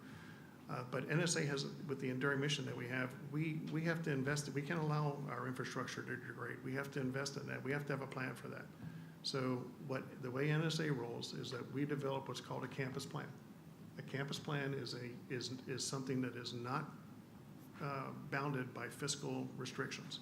So it is kind of if you had a dream of here's all the things I want to do, the vacations, the things you want to buy, et cetera, you want to have your wish list of what you'd like to do in your life, you put together all that kind of stuff in a plan. That's what the campus plan is. So what do we see with the transition over to NSA, we began working our campus plan. It'll take us another 12 to 18 months it should take about another 12 months to finish. But this is the blueprint for how the Savannah River site will work as EM works itself out of a mission and it starts cleaning up areas and getting closures, closing out with our regulators. Some areas will have land use controls. Some of them can be turned over for beneficial reuse in another industrial facility on top of it. Our campus plan defines what the emissions are that are likely to be coming to the site, how we're going to be investing, and how we kind of shrink the footprint into that core of the site, and what parts of the infrastructure, the river water systems, the steam, the electrical lines, the phone, computer, buildings that have to continually be invested in, because unlike a business that's running itself out of business, if you're putting yourself out of business and working to put yourself out and finish your mission, you don't invest in buildings and infrastructure like you would in your own home. You're trying to time everything failing shortly after you're done and you can move out and turn it over to a park or something. Well, NSA defines what new missions might be coming here, what parts of the infrastructure need to be invested in, and what kind of projects are needed to do in a campus plan. And that's how we roll and how we work at a high level with managing the site moving forward. Yes, I know what I'm doing in Tritium and pit production and K area, but all the things that it takes to keep the lights on, the wheels moving, the cars going up and down the roads, what it takes to support my EM colleagues. I'm bumping into James like he's that, but I was thinking Stanley. That was the last thing I wanted to share with you, is that this is how NSA does its business. And then we put fiscal constraints on it as we do the budgeting process with the 3-year cycle that you've probably heard about in the past. I've gone on quite a little bit. You probably have some questions for me. I'll do my best to answer what I don't know. I will take an action to provide answers to EM, but I'm here at this point now to answer any questions you might have. All right. Thank you so much, Michael. We appreciate you joining us today and giving us an update. At this time, are there any questions from board members? Pat? Pat Kilroy, I just had one question. And how is y'all's relationship fitted together with Congress? How is NSA's relationship? So NSA is part of the DOE. We're a semi-autonomous agency, if you will, within the Department of Energy. So NSA does not directly engage with Congress. We still, just like the Office of Environmental Management, we engage with Congress through the Secretary of Energy. Since we're a presidential part of one of the 13 cabinet agencies, our engagement with Congress in terms of budgeting, let's say, goes to the Office of Management and Budget to produce the president's annual budget, and then Congress opines and white smoke or black smoke comes out of the Vatican and we get money. Now, periodically, Congress will have questions or want briefings on things. Again, that goes through headquarters and out to the field. I just got done, in fact, last month, I was briefing Senator Graham's staff on some questions and things that they were interested in at the site, so we will field questions like that. But as a career federal official, I am prohibited from lobbying Congress by law. So if Congress wants to know something about what's happening at the site, I respond and will answer with them directly only when those kinds of things happen. Otherwise, all that happens through the headquarters and the Secretary's office down to NSA, and there's a work semi-autonomous, if you will, relationship between the Secretary and NSA in that respect. I hope I answered your question, Patrick. Yeah, I worked for the government 32 years. I understand. Okay. Thank you. All right, Marty. Oh, sorry. We have to share the same mic. Marty Paul Cab. Recently in Richland, they walked off 100 or so employees from NNSA and the lab there. What's the possibility that'll happen to us here in Aiken? Well, I appreciate the question. I don't think at Hanford, any NSA does not have an office at Hanford. In Richland. In Richland, Washington? Yeah. Where the Hanford, I'm not aware, we don't have NSA does not have an office. We have what are called 8 labs, plants, and sites. Hanford, Richland, Washington does not have one of those. There may have been some folks who were released or let go at Hanford. I can't speak to that. I don't have any insight to that. But what are the chances for NSA layoffs and things like that in the future? Let me handle it from what's happening here at the site. Since January 20th, the new administration has made some sweeping changes to the way the government works. I'm sure you've seen some of those in the news, et cetera. And my job as the field office manager is to navigate my way through executing the new policies, the new directives of the administration. There were some changes in the federal workforce. Probationary employees, in fact, at one point were let go, but they were brought back again. So I had, in my field office, I had 2 employees that were potentially covered by that. One was actually released and brought back again.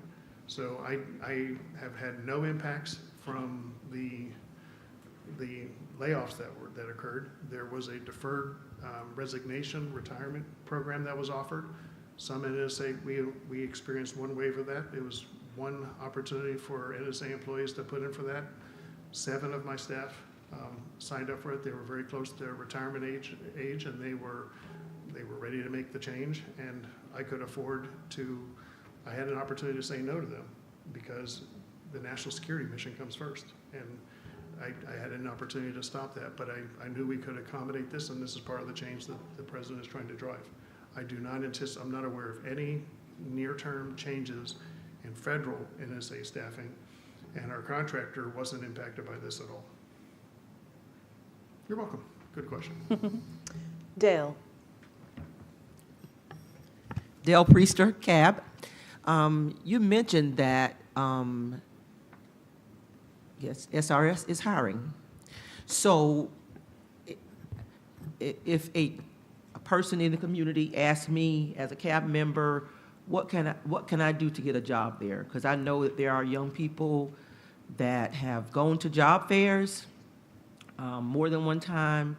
They're trying to get there. So I don't know if you know, I know you're not in HR or whatever. So what can I tell a young person that I know is a hard worker, has a great background, probably don't even hardly have a background. They're so young. So what can I tell them? How can I help them, steer them in the right direction of obtaining employment at SRS? I turned the microphone off. That's a great question. The short answer is every one of the companies and the agencies, right now the federal agencies aren't hiring as part of the change that I was mentioning. But our contractors are. Every one of the contractors has a website, Savannah River Nuclear Solutions, Savannah River Mission Completion, the National Lab. They all have websites, and they all will have as you look through the menus, they'll go to how can I get a job?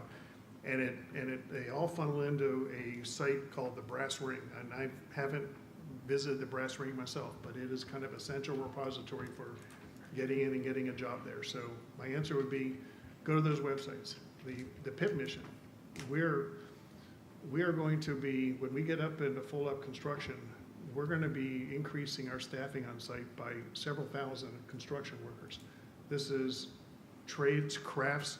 We're talking carpenters, electricians, pipe fitters, iron workers, you name it. If there's a craft, they're coming. And with crafts, we're going to need planners and schedulers and procedure writers. There's a number of jobs that come with this. So there'll be a peak in construction that eventually rolls off, and there'll be about 2,000 net increase in operations and support functions for the PIP missions that's coming here.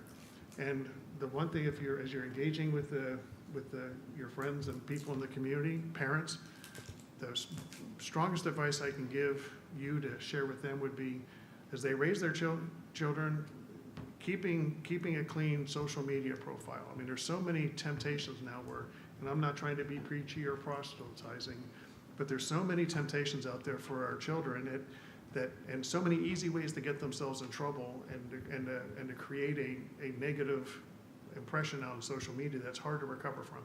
So staying out of trouble with drugs and illegal behavior, getting a good education. Doesn't have to be engineers and scientists. Operators have to understand the radiological, some of the things that we train you on as the Citizens Advisory Board members, we'll train our operators on too. Savannah River Nuclear Solutions has an apprentice program. I believe SRMC and the National Lab do as well, where they'll apprentice and pay for some of the schooling, and they work part-time, and they can, when they come through the program, there's a job waiting for them as an operator. They get into the operations. I just saw an Up and Atom breakfast meeting where I think we graduated a class of 50 or 60, and almost all of them had jobs. So their apprentice programs are mentioned on the Savannah River site, Savannah River Nuclear Solutions website, and all the contractors have that. That's where I would urge you to have their folks start with that. And if you have some detailed questions, I know my EM colleagues can help with more specific information moving forward. I hope that answered your question, though. Absolutely. We're happy to share that information with you. Thank you. That would be great. Yeah. Kim?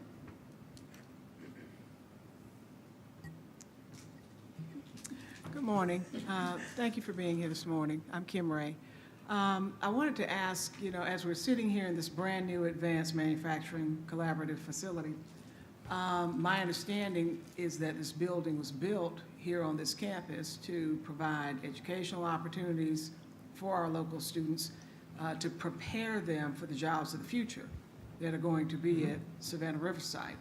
And as you mentioned, the hiring that's going on at the site currently, how are these programs at USC Aiken, in this facility, at Aiken Technical College, and I don't know, maybe Mr. Pyram needs to speak to this too.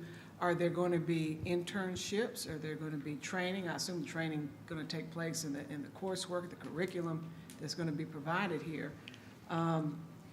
Is it going to be directly connected as opposed to just going to a website when I graduate from high school and let me apply for a job over here?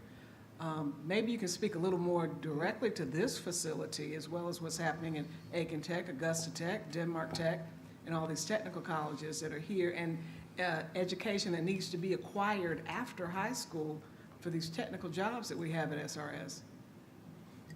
I appreciate the question.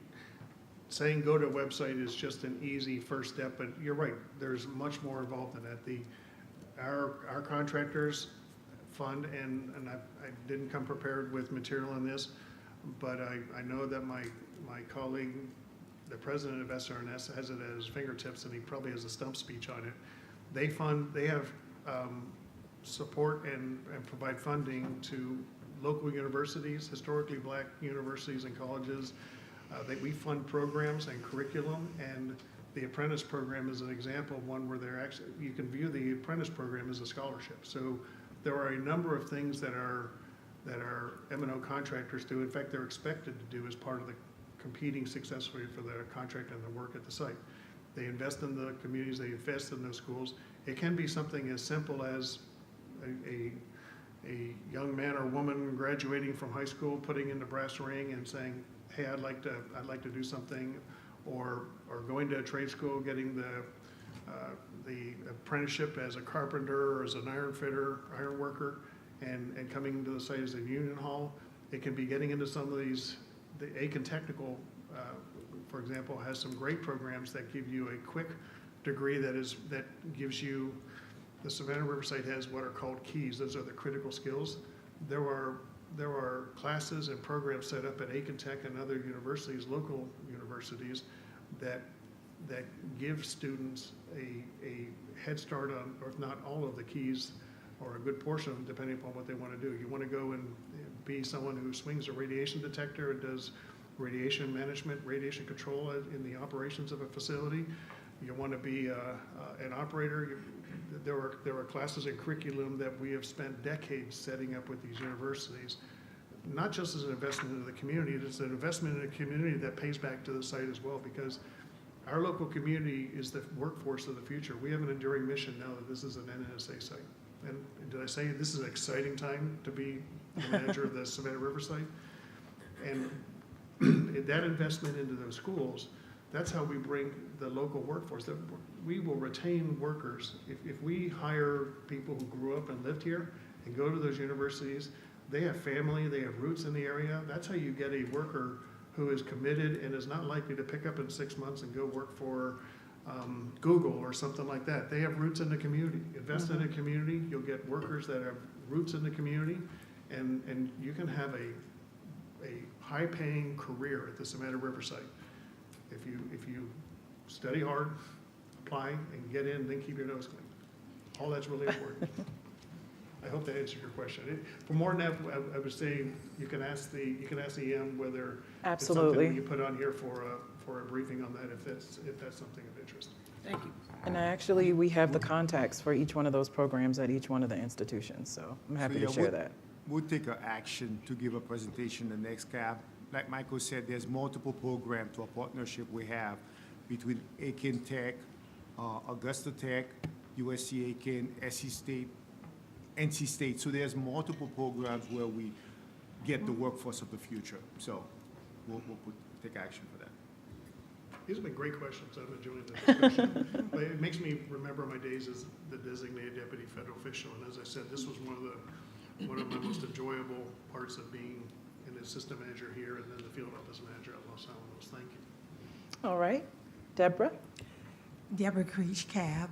I think I heard you said nuclear emergency report team. My question is, what's the readiness process in case there's a catastrophic wildfire? So, good question, but two separate ideas in there. It's the nuclear emergency support. I had to write this one down because we call them the RAP, but it is the Nuclear Emergency Support Team, NEST. We have a lot of acronyms. We live and eat acronyms and bureaucracy. They're primarily in place to deal with nuclear emergencies. Not a wildfire would not necessarily be a nuclear emergency unless it burned over something like a waste site that EM is cleaning up that they just uncovered. Well, NEST wouldn't necessarily deploy out to something that happened on site, but it would go to somewhere. If there was a wildfire over an old uranium mine, let's say, and there was concern that something might have been released, NEST might reply, or, mobilize and go out. They can mobilize within hours. We have a building dedicated to them. In fact, we're looking at modernizing the building. They've got trucks, teams, people, matrix to them. It's a very small core set of federal and contract experts that day in and day out but others who have the expertise are on a call list, and when something happens, they'll respond. But most of what they do is just scheduled events. Okay, as we go into the next election cycle, and there'll be conventions or major concerts. I don't know what the criteria are that gets the NEST to go out and support, but this is what the government does for the community is to ensure that somebody with nefarious intent doesn't take advantage of a Super Bowl game or something like that to do something very harmful to the public. But a wildfire, now it's a little bit different. So the Forest Service is the folks that we rely upon to ensure that we don't have a wildfire here at the Savannah River site.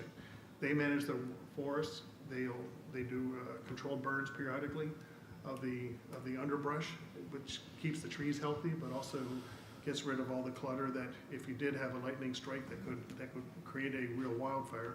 This is a bigger issue out west where the more arid environment, the tinder can burn more quickly. I mean, when I went out to Los Alamos, and here's a little background story, and I said, sure, I'm happy to go manage the environmental management program at Los Alamos. I failed to see the little small print in the glossy brochure that advertised the job that, the Los Alamos National Lab has had a major wildfire every 11 years. First one was in 2000. The second one was in 2011. I reported out in August of 2021. Guess what happened in 2022? We had another wildfire. So, but in all DOE and NSA sites, we're responsible for ensuring that we are doing forest management, vegetation controls. That could you get a fire? Absolutely, but you're not going to get a wildfire. Fires happen. They're healthy when they're controlled burns. NEST doesn't do any of that. That's for the M&O's operation, and in our case here, the Forest Service, with support from our contractors. I hope I answered your question. Also, I think that John wanted to add on to. Yeah, I'll just add in, I'm part of EPA's Radiation Emergency Response Team, so I work closely with the RAP team. Like, for example, we just did a big nuclear weapon exercise at Kings Bay, submarine base, a couple years ago, where we're dealing with the off-site potential consequences, and they're dealing with the on-site as part of the Savannah River Zone team. And currently I'm working on another one up in Fort Campbell with an Oak Ridge RAP team on a nuclear weapon exercise at Fort Campbell. So, but our on-scene coordinators, they get involved, again, it would be around Savannah River, whether it was the hurricane or wildfires, et cetera. They get involved in a lot of that off-site addressing, and would work closely with, obviously, the lead agency, whether it be a DOD base or DOE base. All right. Thank you, John. Any additional questions for Michael from the board? No? Thank you so much for your update. I just want to say thank you again. I enjoyed the opportunity to speak with you today and some of the probing questions. I appreciate the time you gave me. Thank you. Thank you. All right, we're going to keep it moving. We now will hear about H Canyon and ABD update presented by Ms. Tara Armstead.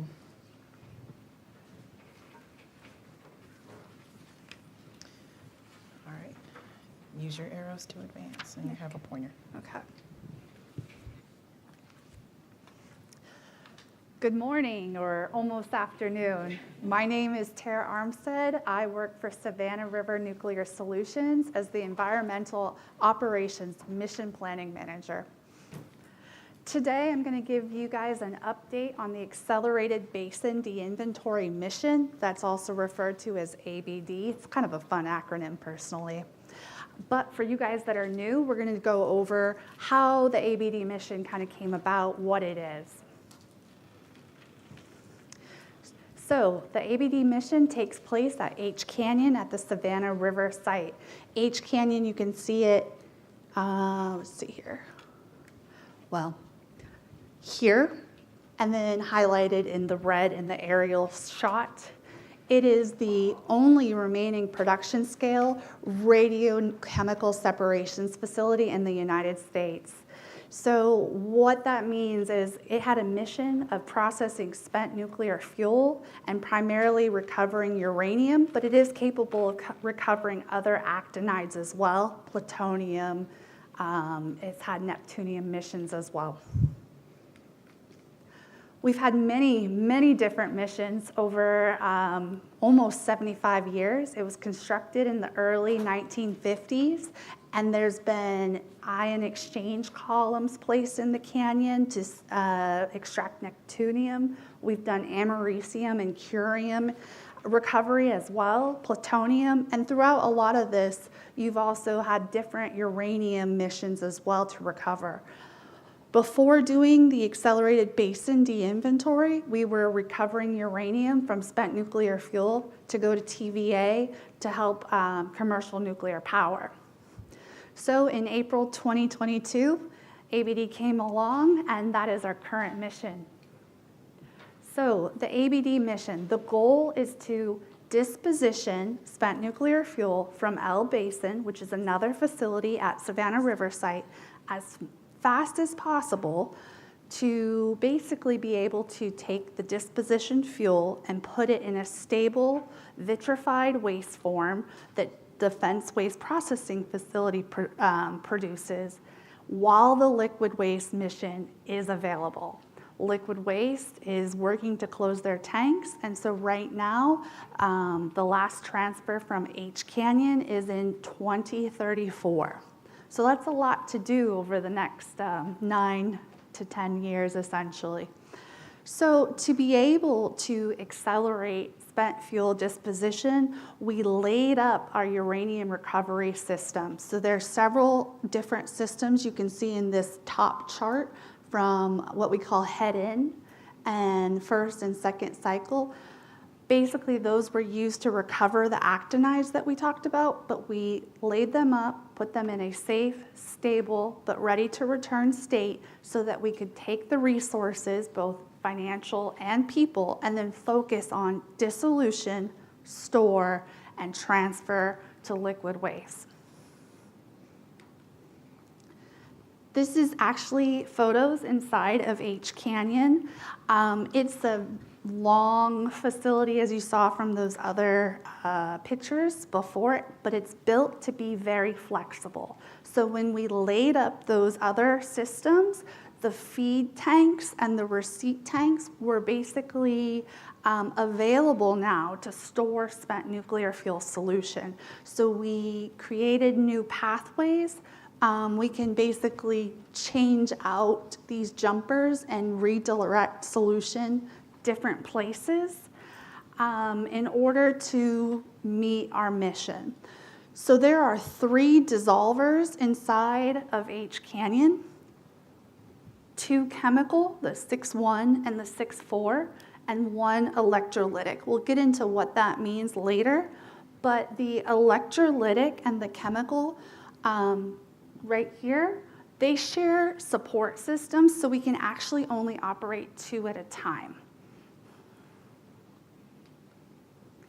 So, as you can kind of tell from some of the things we talked about, dissolving right now is the heart of the accelerated basin de-inventory mission.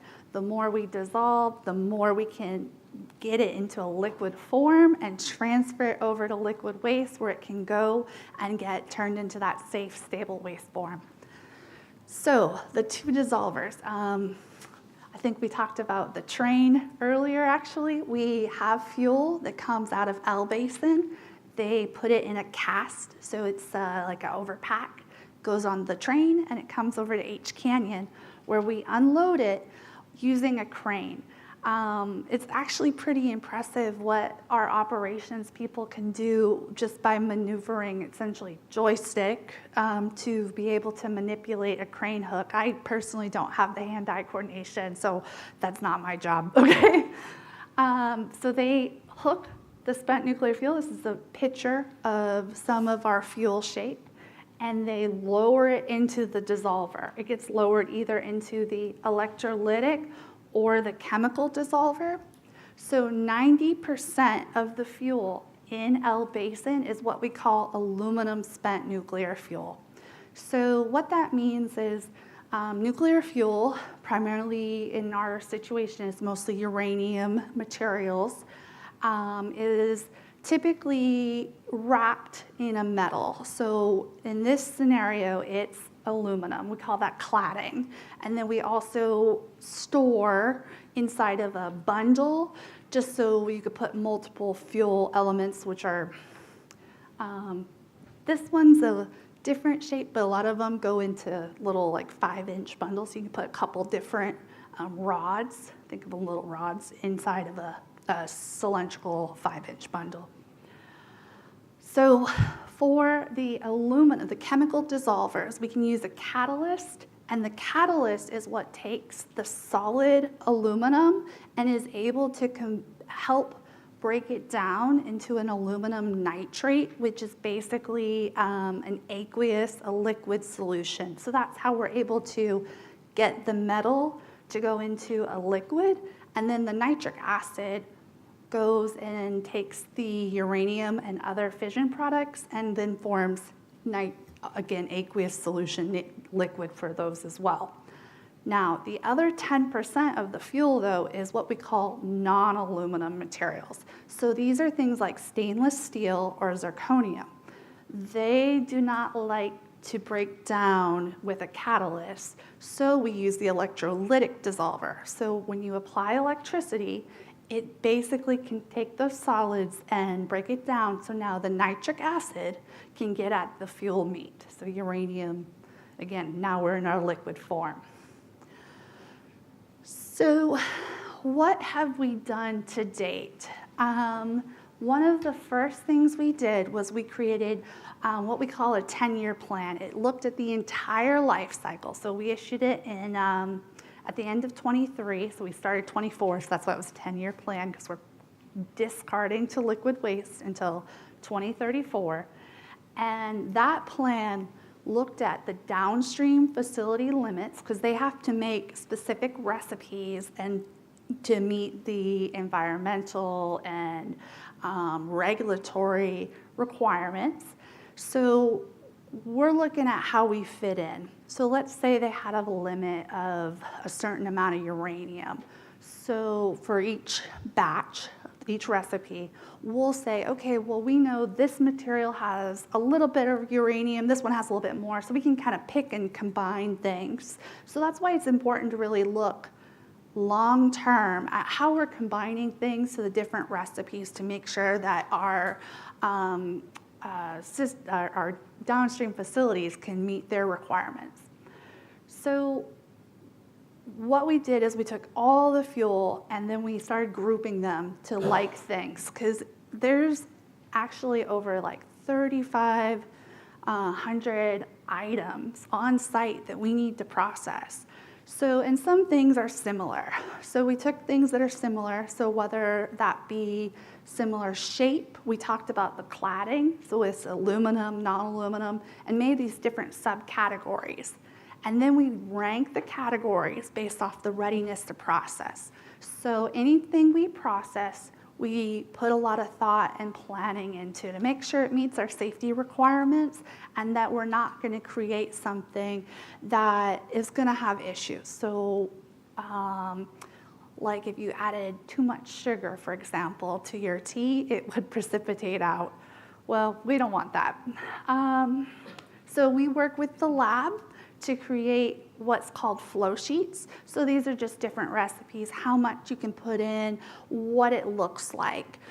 Certain things are, there's only so much funding. We were going after this with a concept of we're going to maintain flat funding. We're not asking for more funding to support this. So certain things we said, okay, we're going to go after this sooner than that, and kind of staggered it based off of our funding profile. Then we developed, we call it our model, but it's basically a mass balance. It just looks at how the material fits going from L to H to downstream facilities. Again, that recipe we're talking about. And then we ran different scenarios. So you could have the user of this model say, hey, I want to process this first, then this, and this, and this. And then the outputs are like, okay, well, if you do that, you're going to be really close to this limit, and you need this many days a year to process, things like that. So you can kind of then evaluate that scenario. So we were able to land on one that we felt worked best for our different priorities and goals. So we're executing on our plan, things are going. Yes, sometimes things change, all the best plans, okay? But so far, so good. We have dissolved 1 metric ton to date. So that's over 300 items. So, you heard me say over 3,500 were in the basin. So 300, we're making progress in 3 years. That's about 11% of the fissile, the uranium-235, that we can process through H Canyon. Half of that material we have discarded to liquid waste. We've transferred over to them, so that way they're working now on putting it into safe, stable waste form. There are some technical opportunities that we have championed for to make this more efficient. One is to increase the fissile loading in glass. So that means you can put more uranium in the glass than previously. So that was something that we have worked with our counterparts at the National Lab and SRMC, and then the repository independent evaluation, so Sandia National Lab, to make sure that that increase was going to be safe and acceptable for a future repository. Now, what that means, though, is that means less canisters. That means that we can put more material into those canisters, which is great. It's more efficient. One of the other things that we've done is we've also championed using gadolinium, which is a more efficient neutron absorber. So previously, liquid waste, they had a lot of magnesium and iron, so they used that. They didn't have as much fissile because where did the waste come from? It came from material that had most of its uranium, U-235 already pulled out. So it was acceptable for them. But now that we're adding a little bit more, we needed something that we didn't have to make extra cans with just for magnesium. So that was another thing we championed. Now, we've also reestablished the electrolytic dissolver. This was something that they had not operated since 1980. So that was a technology that got reinvigorated, revived, infrastructure invested in, and that we are actively using today. That dissolver, the electrolytic, the one that uses electricity, has been used to complete the fast critical mission assembly. We completed that this year. That was 18 dissolution batches that they talked about a little bit earlier in the update. So that was material that was from Japan and is also being kind of used for non-proliferation. And so we are actively working on discarding that material by the end of the calendar year to liquid waste, again, for safe, stable, into a safe, stable waste form. And that, both the dissolution and the discard are way ahead of schedule. So originally, this discard was planned to go much later. So over 4 years earlier, this is being able to be transferred over to liquid waste. We've done a lot of other, what you might call littler things, but are still really important as well. So we've invested $22.6 million worth in our infrastructure. So these are big ticket things that you need to do to maintain that facility. So, again, H Canyon coming on 75 years here shortly. It's an old facility, so we make sure we need to invest in its health so we can get through the next 10 years. As we prepare for the future, we've expanded some of our flow sheets, so the aluminum flow sheet can now cover more material. We've developed 7 new flow sheets. This is all just in 3 years. And we've also developed a new container for things that don't fit in that 5-inch cylinder, so a little bigger, so that we can dissolve that material as well. And we've also stood up the non-aluminum spent nuclear fuel program. So we'll get into that one a little bit more later, but that's the other 10% of the facility, of the L-basin material, but it's difficult to process, so it's its own program. So as we continue to dissolve aluminum spent nuclear fuel, we're going to be wrapping up the fast critical assembly mission this calendar year, completing the discard. It's already all dissolved. We're going to move into the non-aluminum spent nuclear fuel. After it's dissolved, the storage tanks that we were using for the electrolytic dissolver material are now available. So that's why we're going to go after using that dissolver and storage tanks for the non-aluminum material starting next year. Then we also so we talked about how the canyon was designed to purify and separate and purify uranium materials. So there is some materials before ABD was authorized that we've been holding on to outside. Not outside, it's called outside facilities, okay? So that material is purified uranium that can be made into HALEU. HALEU is high assay, low enriched uranium. So this is material that we talk about enrichment. It's the amount of 235 concentration in something. So regular light water reactor fuel, closer to 5%. HALEU is basically above 5 but below 20% concentration. So this material you might have been hearing about in the news from the administration lately is what they're looking at for some of the small modular reactors and advanced reactors, but you need a fuel source. So we'll be downblending that material in 2028 to support the Office of Nuclear Energy's initiative to make HALEU.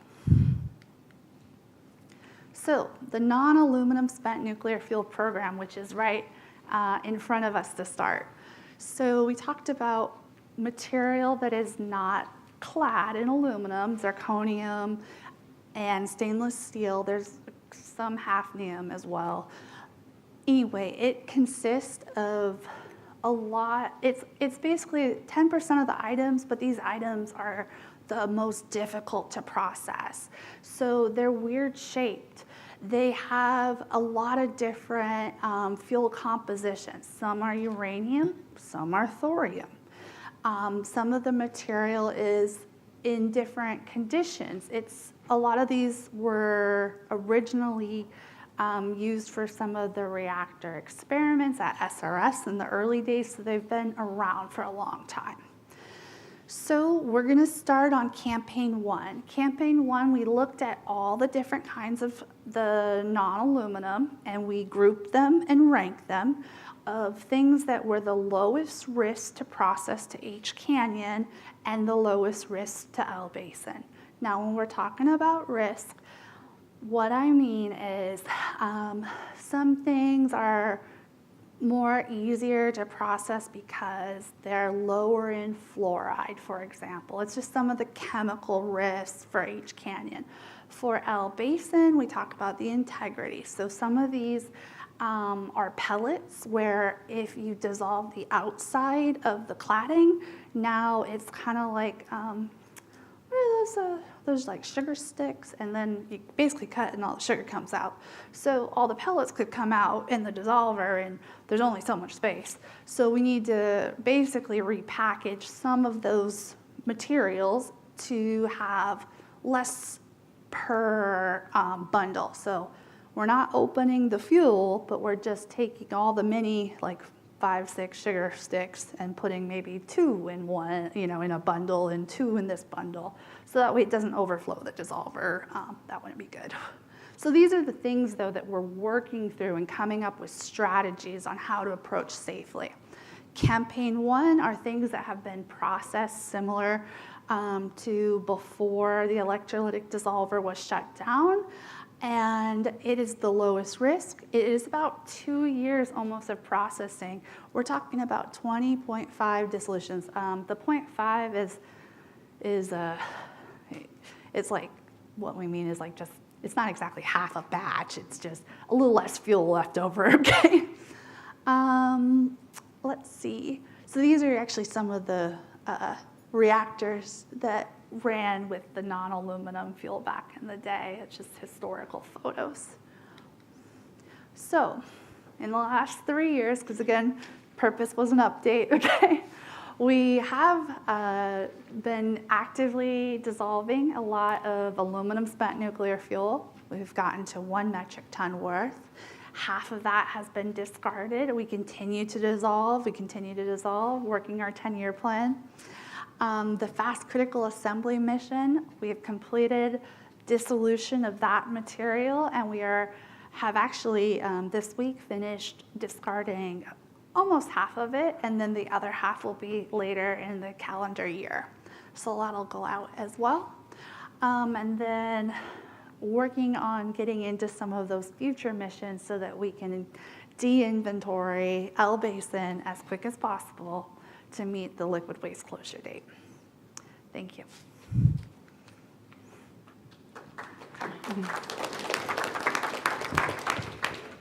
All right, thank you so much, Tara. Any questions from the board? All right, I see Kim. Kim Ray, Cab, and you'll have to bear with me a second, because you probably said this, and I probably just missed it. But you mentioned that you all were reestablishing this electrolytic dissolver and said that you hadn't used it since 1980. And I guess my question wasn't, and like I said, you probably said it and I missed it, but that it was, I just want to know, if you discontinued this technology 40 years ago, why are you bringing it back now? That's a good question. So previously, they processed basically all the easy stuff, a lot of the stainless steel material. So that was complete. And so as the missions have evolved and changed, there really wasn't a need at that point in time to go after some of the more difficult things. So they laid it up, and we've been having other missions focusing on material that's maybe more apt for uranium recovery and things like that. Now that we're under the ABD mission and it has a goal of trying to de-inventory, that's not an option. And I think some of, each year you go by, risk increase to the department as well. So that's part of the reason that we are going after those material now. Now, that also being said, the fast critical assembly mission, which was very important to NNSA to create, basically get rid of the plutonium, that was brought over to H Canyon as a way, and so that mission came, and that's part of the reason why we reestablished the technology to begin with, because it was already going before the accelerated basin de-inventory mission was authorized. So now it's, hey, we have this technology that we have stood up to support something else. Let's go after these more difficult items. I guess the follow-up to that is if this hadn't been done in 40 years, how did you retrain the workforce to now operate this technology that's 40 years old? Yeah, it took a lot of work across the board, not just with training, but reestablishing equipment and whatnot. So it was a very deliberate operations. We did put that dissolver technology on what we call the DCS. So it's you can operate it by the computer, so it was a little bit easier. So when you have something that is now on a computer, you can train your workforce outside of real conditions. So that was also part of what we did. And to add to that, before we restarted this work, our partner did a contractor readiness assessment, and the federal government did a federal readiness assessment to ensure that that operation could be executed safely. All right, Pat? Let's see, Pat Kilroy, Cab. 2 questions. The first one is we've been told for a long time in here that everything's going to stop in 2037. And so my question is, if you look at the future, the proliferation of power plants to be built will be nuclear. And so what's going to happen to all this excess stuff, this spent fuel rods and all, after 37? That's a fair question. I will have to direct you to the department, but also some of our presentations later today will present some of the candidates as well, so I'm excited about that. James, actually. Hey, Pat, I just want to clarify that that 2037 date isn't for the whole EM mission. That is for the liquid waste mission. Okay. And that is specifically the legacy fuel, the legacy from Cold War operations that we're talking about. So that commercial fuel that's at those power plants that you're worried about, that's not something that we will be addressing through the Department of Energy and Environmental Management. That is a separate office. That's the Office of Nuclear Energy, who is responsible for that commercial fuel load. Okay. And the other question I wanted to ask, what costs more? To deconstruct these nuclear rods or to recover the fuel in them? So the ABD mission, it is a cost savings to the taxpayer, but part of the reason it's a cost savings is also because we're accelerating the mission of what would have maybe been left behind. So we're trying to shave years off the back end. Not sure if the department also has anything to add. Yes, you're correct. That was a cost saving. I'm sorry, Stanley, can you move the microphone closer to you? Yeah, that's correct. The ABD mission is a cost saving. I think we have some numbers. It was substantial, the cost saving. And mentioning like storing it costs money to store anything we store at the site. So being able to move the mission forward, saving the department tremendous amount of money. We got some numbers. I think it was in the billions, to be honest. Yeah, Bert is probably, will be able to give us some numbers we're saving. Go ahead, Bert. My thought was in consideration of the future, that more nuclear fuel is going to be needed. Is it a cost savings? Good morning. Bert is our program manager for that. Bert Krapps with Department of Energy, Savannah River. We're really kind of comparing apples and oranges here. So from an ABD mission, there is a cost savings from our life cycle perspective of how long it takes to get rid of all of the fuel, nuclear fuel we have at Savannah River. We are working with the new administration and the executive order to look at other alternatives for the spent nuclear fuel here at Savannah River. We don't have any update at this time, but we are in those discussions. As Tara mentioned a few minutes ago, Nuclear Energy, who's funding us for the material we already have here processed to make HALEU, we're in discussions with them. So hopefully in the near term we can give you an update on whether or not Savannah River is going to be part of the, utilizing the spent nuclear fuel other than where we are with ABD. But that's all I have today. Thank you. Mm-hmm. Thank you all. All righty, and John. John Thomas Cab. Going back to the dissolver, is this a process? John, can you speak into the microphone, please? Is this a process or is this a piece of equipment? Both. Okay. So it is a piece of equipment, but we look at it as several mini processes in the overall process.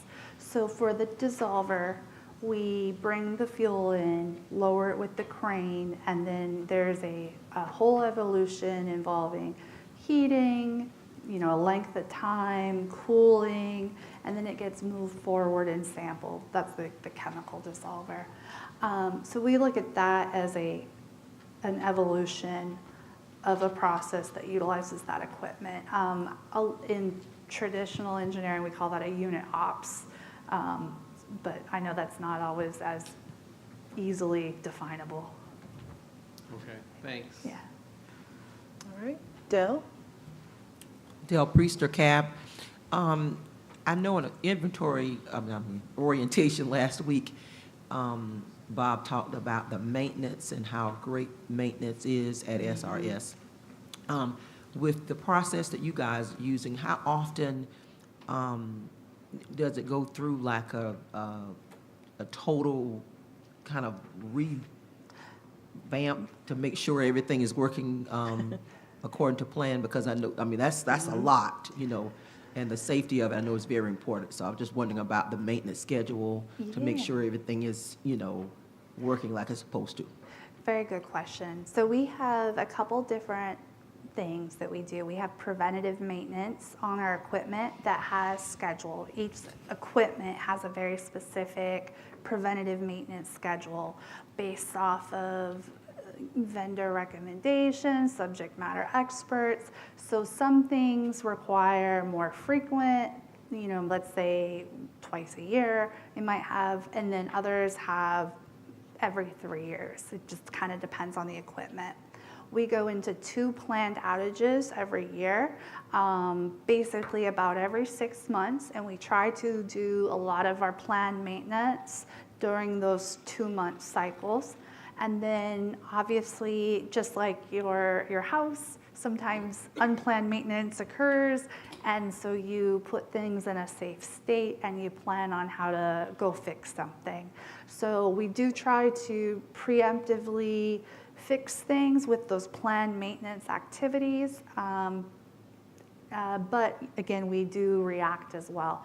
We have operation procedures if something unplanned happens, of what operations does to react to the situation, to place things in safe, stable states as well. So it's never a safety concern.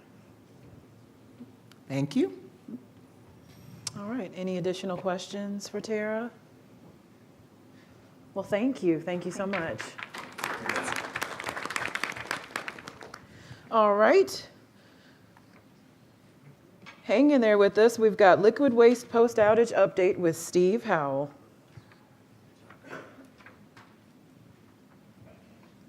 Thank you. Good morning. It's technically still morning. I realize I stand between you and lunch, so I'll try to be prompt. Yes. But I got a lot of material to cover. I'm going to borrow a corner there. So just quickly a little bit of background about me. So I'm a resident of South Carolina, born here, raised here, and lived in the CSRA here for about 36 years. So this is home for me. So just like many of you around the table, you know, I have the same interest in our national interest and community as many of you do. So I share that vision with you.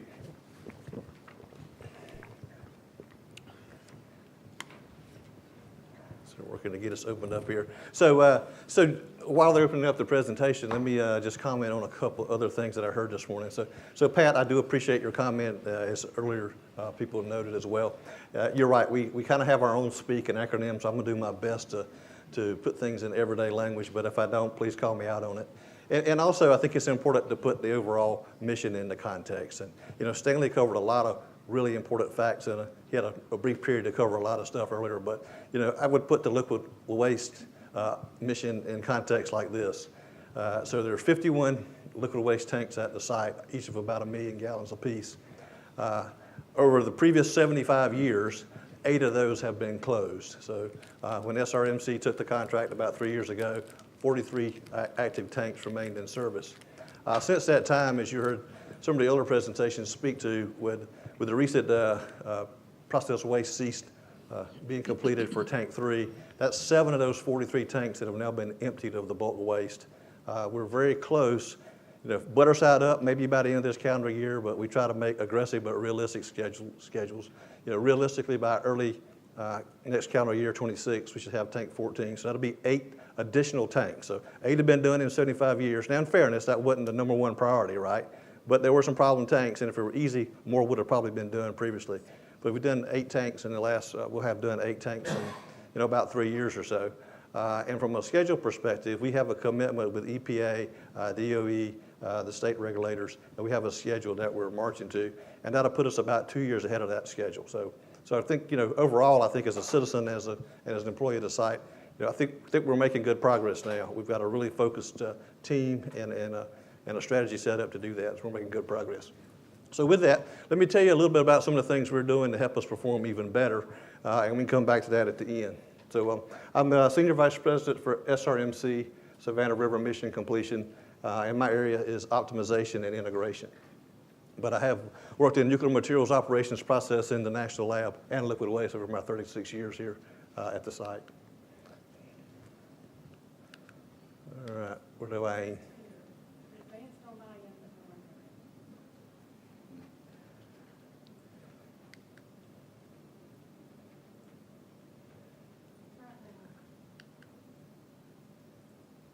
There we go. Okay, thank you. Okay, so a little bit of background about liquid waste before we get into specifically some of the outage things that we just accomplished, in case you're not that familiar with it. So liquid waste, we have a wide range of facilities. There's probably 4 major facility complexes. The tank farms, the defense waste processing facility, the salt waste processing facility, and the saltstone production facility. I'm going to tell you more about what each of those performs in a moment. But the key thing I want you to take away from this slide is obviously, all these facilities have to work together to accomplish our mission. And notice the age on here. The original tank farm started back in the 1950s, so some of those facilities are 75 years old, back to original date of the plant. Defense waste processing facility and saltstone were constructed and brought online in the 80s. So, 80s sounds modern to many of us my age, but 80s really was, going on 40 years ago now.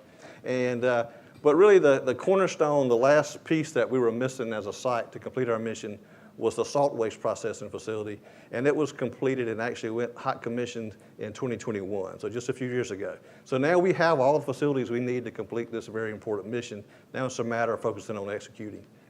And of course, like any facility, especially aged facilities, it requires periodic maintenance, as Tara spoke to earlier. We have planned outages where we go in and we do preventive maintenance and corrective maintenance. And of course, periodically emergent things happen and we respond to those as well. But that's a little bit about the major facilities. This is a graphic we like to use, and you probably can see it better in your package. I'm not going to go into all the individual bullets, obviously, but just kind of from a high level, this really illustrates, I think, how integrated our facilities are and how they have to operate in unison to accomplish our mission. Here in the center is the salt waste processing facility. Over 90% of the remaining volume to be processed is salt waste. So it's kind of going to be the workhorse as far as volume goes. Of course, the waste currently resides over here in the tank farms, between H&F tank farms, and the heavier material, sludge as we call it, that had to settle to the bottom of the tanks, the solid forms. It can go directly over to the defense waste processing facility, where it gets vitrified into glass. But all that other waste, the other 92% or roughly, that is salt waste or liquid waste, it goes to salt waste processing facility. There it goes to a series of chemical processes where the highly radioactive material gets separated out.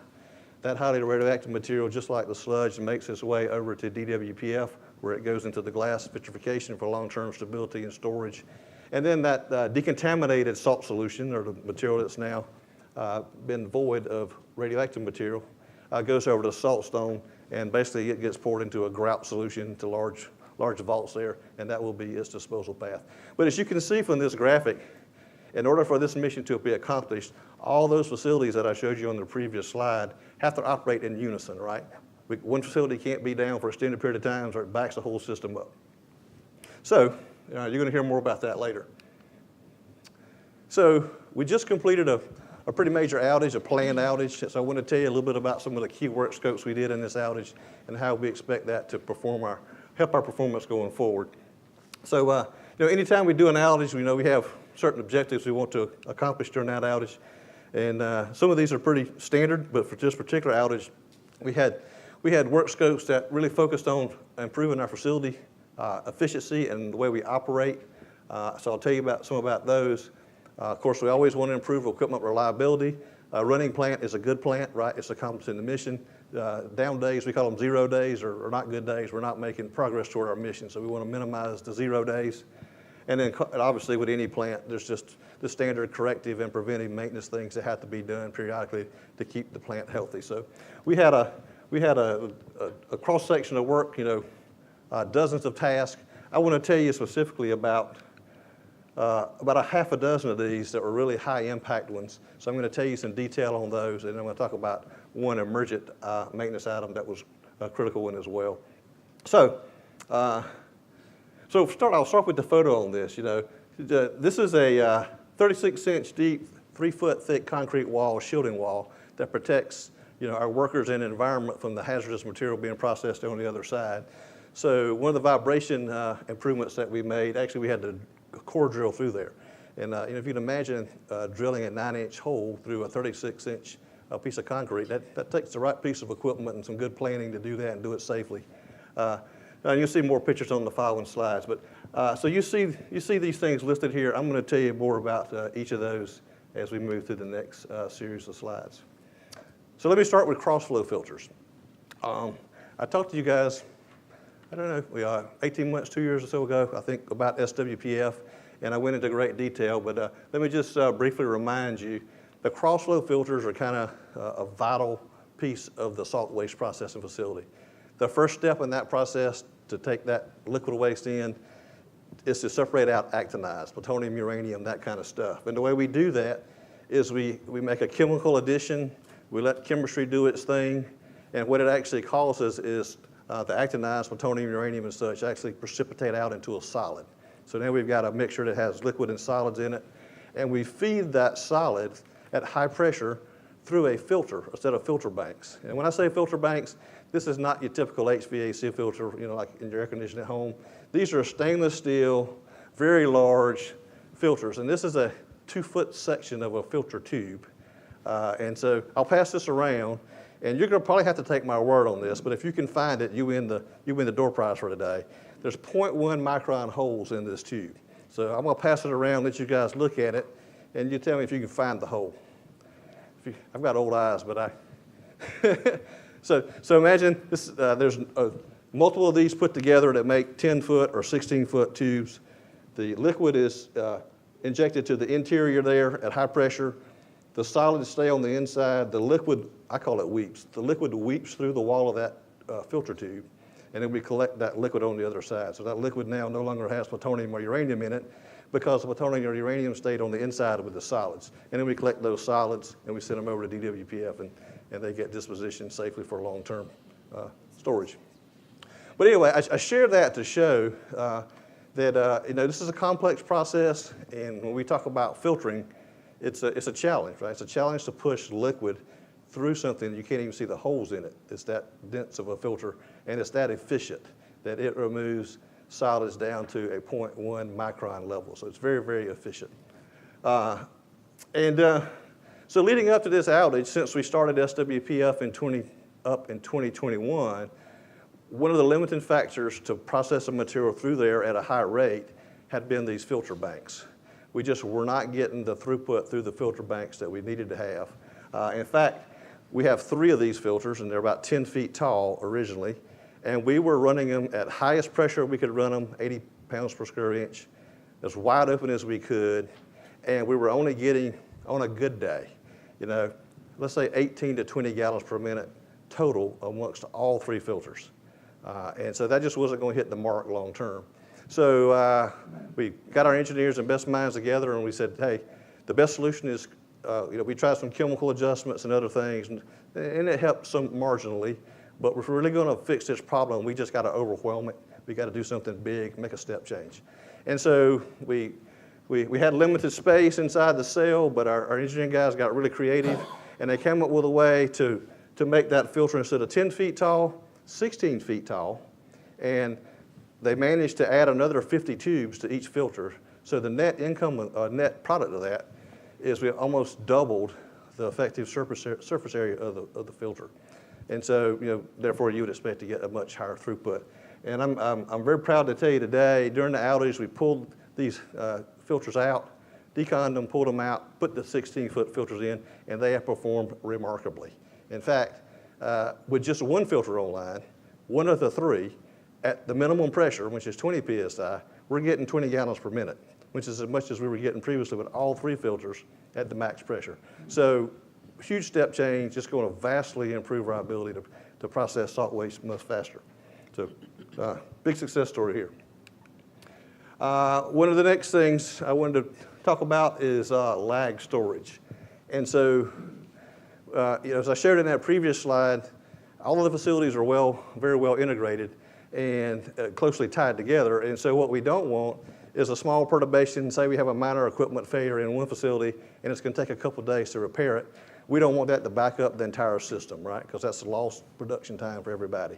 So we've tried to come up with ways to put capacitors, if you will, or dampeners, or kind of lag storage space in between the different touch points so that those small maintenance things that are just inevitably going to pop up don't shut down the whole system. So we don't have many 0 days. Even though one plant may be down, the other plants are making progress, and then when the other one comes back online, it catches back up. So in between SWPF, the salt waste, once we get the plutonium and cesium and other things out, we send that over to DWPF, as I described earlier, for glass vitrification. And right now, those two facilities were kind of running hand to mouth, right? Any perturbation at DWPF, it wasn't but a few days, and SWPF was shut down, and those are 0 days. 0 days, and we could be doing 20 gallons per minute per filter, and so we didn't want to lose that time. So we had a couple of tanks that were no longer being used in the process, so we actually repurposed those and put them into a different service down at 512, which is an existing facility that just had not been used in recent years. We repurposed those tanks, so now when we transfer the strip effluent, which is the cesium high activity bearing material coming from salt waste, we actually can transfer that directly to DWPF, or due to some new jumpers and valving in this transfer route, we can divert that material down to this lag storage tanks and save it. We can hold 10 days or so worth of production in that area. So what that means is, we can have up to a 10-day outage at DWPF and keep the big machine over here at SWPF running, making progress. And then when DWPF comes back online, it actually can run faster than SWPF when it's running. So, over the next couple of weeks, it works that material off.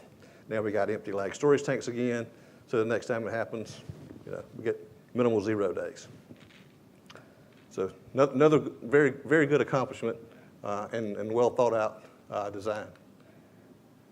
Along those same lines, the strip material that has the cesium and the high activity coming from salt waste, when it does make its way over to DWPF, as you see in the graphic here, it normally goes the yellow path here. It comes from solvent extraction at SWPF where it's extracted. It follows the yellow path, and it comes into a system at DWPF we call the SRS, Sludge Receipt and Adjustment Tank. So that's a complicated tank because not only does it receive strip from SWPF, it also receives, you see the bottom line here, it receives sludge material, as the name implies, from the tank farms. So there's a special recipe. You have to get sludge in, you have to get strip in, you have to add acid. There's some sampling in there. So it's a several-day evolution to get the right chemistry makeup in that tank so things can move forward. Well, again, our technical folks put their head together and they said, hey, the strip material coming over from SWPF, it really could jump past that step and come right over here to the slurry mix evaporator, which is the next tank downstream, and it really wouldn't upset the process at all. And so we went off and made a design. So now we'll have the flexibility. If we're getting backed up and we're having sample turnaround, sample issues or chemistry adjustment issues or some kind of anomaly here in the SRAT, we can divert that material over here to the SME, to the slurry mix evaporator, and we want to keep the big machine running. This is where 92% of the volume is going to go. We want to keep this machine running so we don't back it up. So another great technical advancement that's going to pay dividends in processing efficiency as we move forward. All right, so someone talked about, I think it was Tara, talked about the heart of the canyon earlier.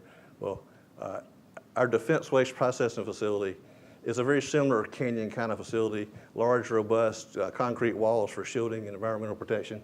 Inside that, there are areas that operate that are not intended for normal human occupancy. And so the way you access those areas is through a remotely operated crane. And you see a photo of the crane here. This is an overhead photo. Down beneath it here is the processing cells where all that magic happens. And as you can see from this picture over here, there's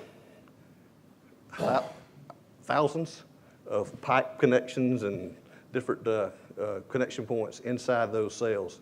Each of those has a special connector on it where the crane can engage and tighten or loosen it to take that pipe out, replace it, reconfigure it, whatever needs to be done. And so the crane is a vital part of operating DWPF. If any piece of equipment fails out here, the way it gets repaired is by this crane. So the crane is kind of a single point failure, if you will. And the crane, again, is going on 40 years old. It's a very high acid environment, very high temperature environment, very high radiation environment. So those three things are very hard on equipment, especially electronic equipment. And so what's happened over time is some of the electronics, particularly on the crane, have degraded, and they just needed to be refurbished, replaced. Just like if you think about at your home, you get 10 or 12 years in, you're going to need a new water heater, or probably an HVAC system with just some standard end-of-life stuff you're going to have to replace. Same thing here. The crane's kind of replaced, reaching its end of cycle and needed to be refurbished. So during this outage, we did a major overhaul to the crane to get it back to better operating condition. So let me tell you a little bit about what we did here. So the photo on the left is the old crane operating console. Remember, this is a remotely operated crane where a crane operator, a very skilled crane operator, as Tara described, similar to the canyon in the Irving H area. They sit there and they use these joysticks and cameras, and they're operating a crane, behind feet of concrete walls, et cetera, remotely, right? So they got to have very good hand-eye coordination, and of course, being able to see well and all that allows them to do their job better. Well, you can just see from this simple graphic, this is old cameras, this is new cameras, okay? So we replaced the 10 existing cameras with new, high-fidelity cameras, if you will. I kind of equate this to going from people my age. This is the old, you remember the old clunker TVs we had that were this big, and sat there and looked a little gray and fuzzy at times? That's the kind of granular photo you're getting over here, okay? This is state-of-the-art. You can see just from the color and the brightness on that rough photo. So their visibility is greatly enhanced. So we added a couple new cameras. So not only can we see better definition, we can see better angles. So that's going to vastly improve our ability to go into that canyon and make repairs and do it more timely and more efficiently.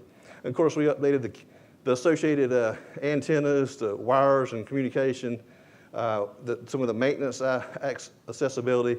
And I'm going to show you a clip here. Hopefully it works. But we actually, for the first time, have a crane simulator. And let me tell you a little bit about the crane simulator.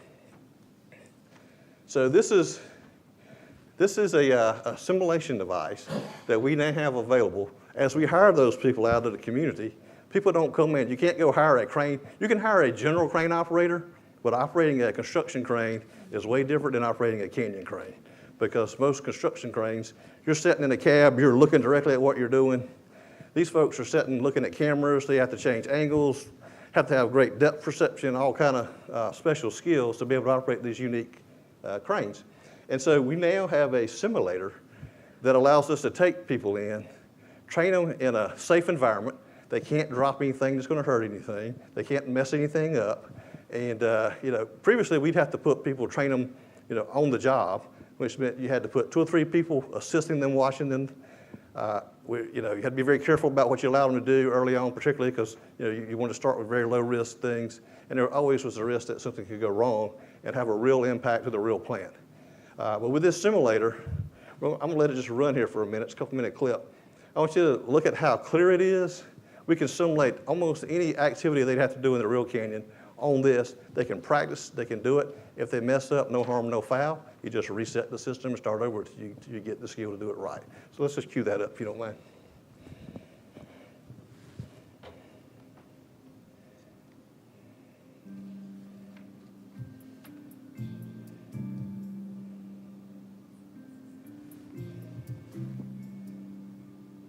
Okay.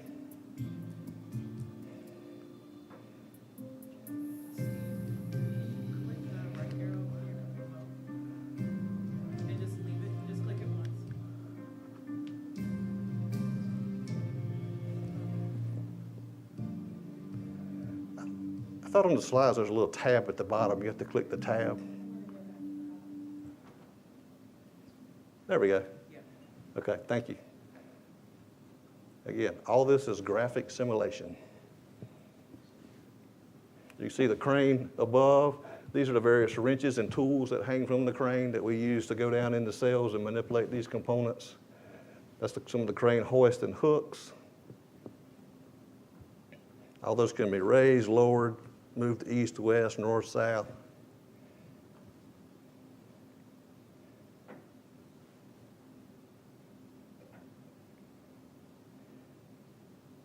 A little more detail, looking down on the actual jumpers, you see this is the wrench itself impacting this connector head here so it can loosen and remove that piece of pipe.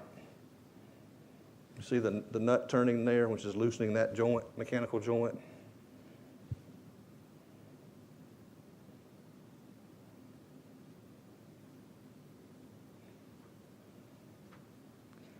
And the views you see here are symbolic, if you will, of the different crane cameras that we have now and different crane angles you can view from. So you can see the crane operator can really get a very good perception of what they're doing. Here's the hoist engaging that lifting bell, lifting that pipe out of the way to be repaired or replaced, whatever.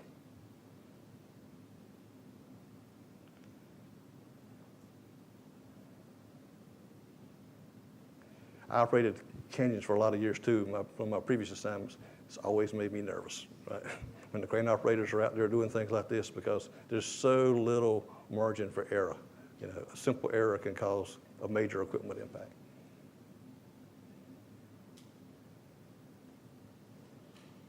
All right.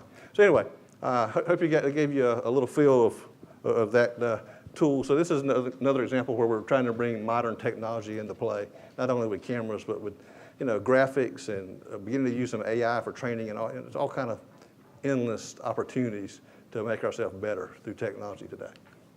Okay. All right. I'm going to get you through for lunch. Okay, so going back to the salt waste processing facility, in addition to that first stage where we filtered the material, the second stage where we remove cesium, it's actually done through a mixing and separation process where we mix chemicals together and the fluid streams at very high speeds, up to 2,000 plus revolutions per minute. They come together. Again, chemistry does its magic, and through the force of centrifugal force by them spinning, the heavier materials separate out to by centrifugal force. So things are mixed. Chemistry does its thing. They separate by centrifugal force, all thanks to these centrifugal contactors that spin very fast, up to 2,000 plus revolutions per minute. Of course, like any piece of mechanical equipment, it has bearings and moving parts that eventually will fail. Obviously, we do a lot of things to make them last as long as we can, but inevitably they will fail. And then they also have very small weirs, or basically very small openings on the interior that control how fluid moves from one section to the other within that mixing and separating campaign.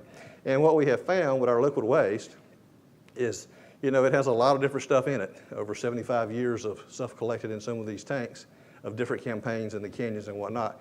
And so we get some solids formation. And what we really found through the first couple of years of operating the salt waste processing facility is we were getting fouling or solids building up at those very small orifices or holes. And initially it's not that problematic, but over time as more fluid flows through there, the solids accumulate more, it begins to restrict the flow, and it starts to cause hydraulic problems, flow problems. And so we've tried several different means to address that, but obviously one of the most effective means is just to replace the contactor, right? If we can swap the contactor out, we can take that fouled contactor to an offline decontamination facility. We can clean it mechanically, get it back in pristine condition, and put it back in. Whereas if we have to do that online, that's 0 days, right? That's days where the plant's down, so we want to avoid the 0 days. So initially we only had 4 spares when the plant was started up. We realized very quickly that was not enough, so we purchased 16 more. So now we have 20 spares.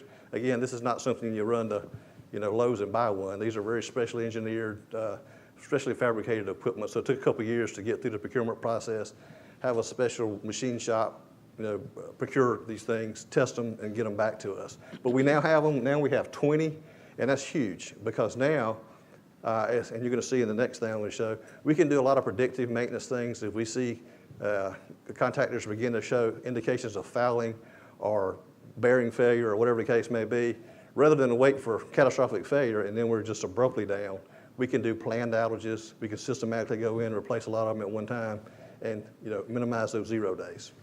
So this was a really big deal to get the extra contactors in. And kind of to go hand in hand with that, we have vastly upgraded our vibration and temperature monitoring system. The original plant had a system in it, but you can imagine, original design on the plant started, 15, 20 years ago.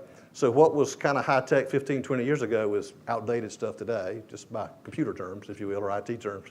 So it was a good thing, but it only had one sensor per contactor. So we, as part of this outage, we went in and modified all of our contactors. Now we have 4 sensors. You see A, B, C, D there. 4 sensors per contactor at key points where bearings are located, where certain moving parts are located. And all that feeds back to a central monitoring system that monitors continuously temperature and vibration indications, all those things, so that anytime one is, bearing starting to go bad or temperature is starting to rise a little bit, which could be indicative of other, several other things, we know that in advance, quickly in advance. And so, again, rather than letting them run till they just fail, we can proactively realize that, hey, in the next couple of weeks, we got to take an outage, take a couple of days, and we're going to replace whatever the top 5 contactors are or whatever, and that are highest risk contactors. Again, minimizing 0 days. And in fact, this system works so well, we replaced, I told you we got 16 new contactors in, so we had 20. We put all 20 of those contactors in during this outage. We have 36 total. We put all 20 in, and guess what? After we put this system in service, it showed us that one of those 16 we had not replaced was probably pretty close to failure. So had we started up, we'd have ran for a few days probably, and the bearing would have failed on that one, and we'd been right back down. So we took one of those 20 we had taken out, actually a couple of those 20 we had taken out, got them rebuilt, and went ahead and replaced, thanks to the early detection of this system, went ahead and replaced those, and so we were able to start up, and it really had some really good run days. So this is going to vastly improve our capability going forward. And of course, that's 6 of the major things. I could go on and on about this, but I do want you to get to lunch.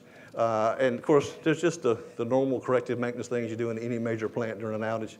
I just wanted to highlight one thing on here. We talk about some of our special equipment.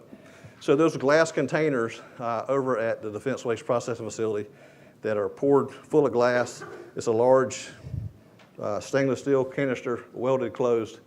So it gets moved out of the building and into a permanent storage location using what's called the Shielded Container Transport, the SCT.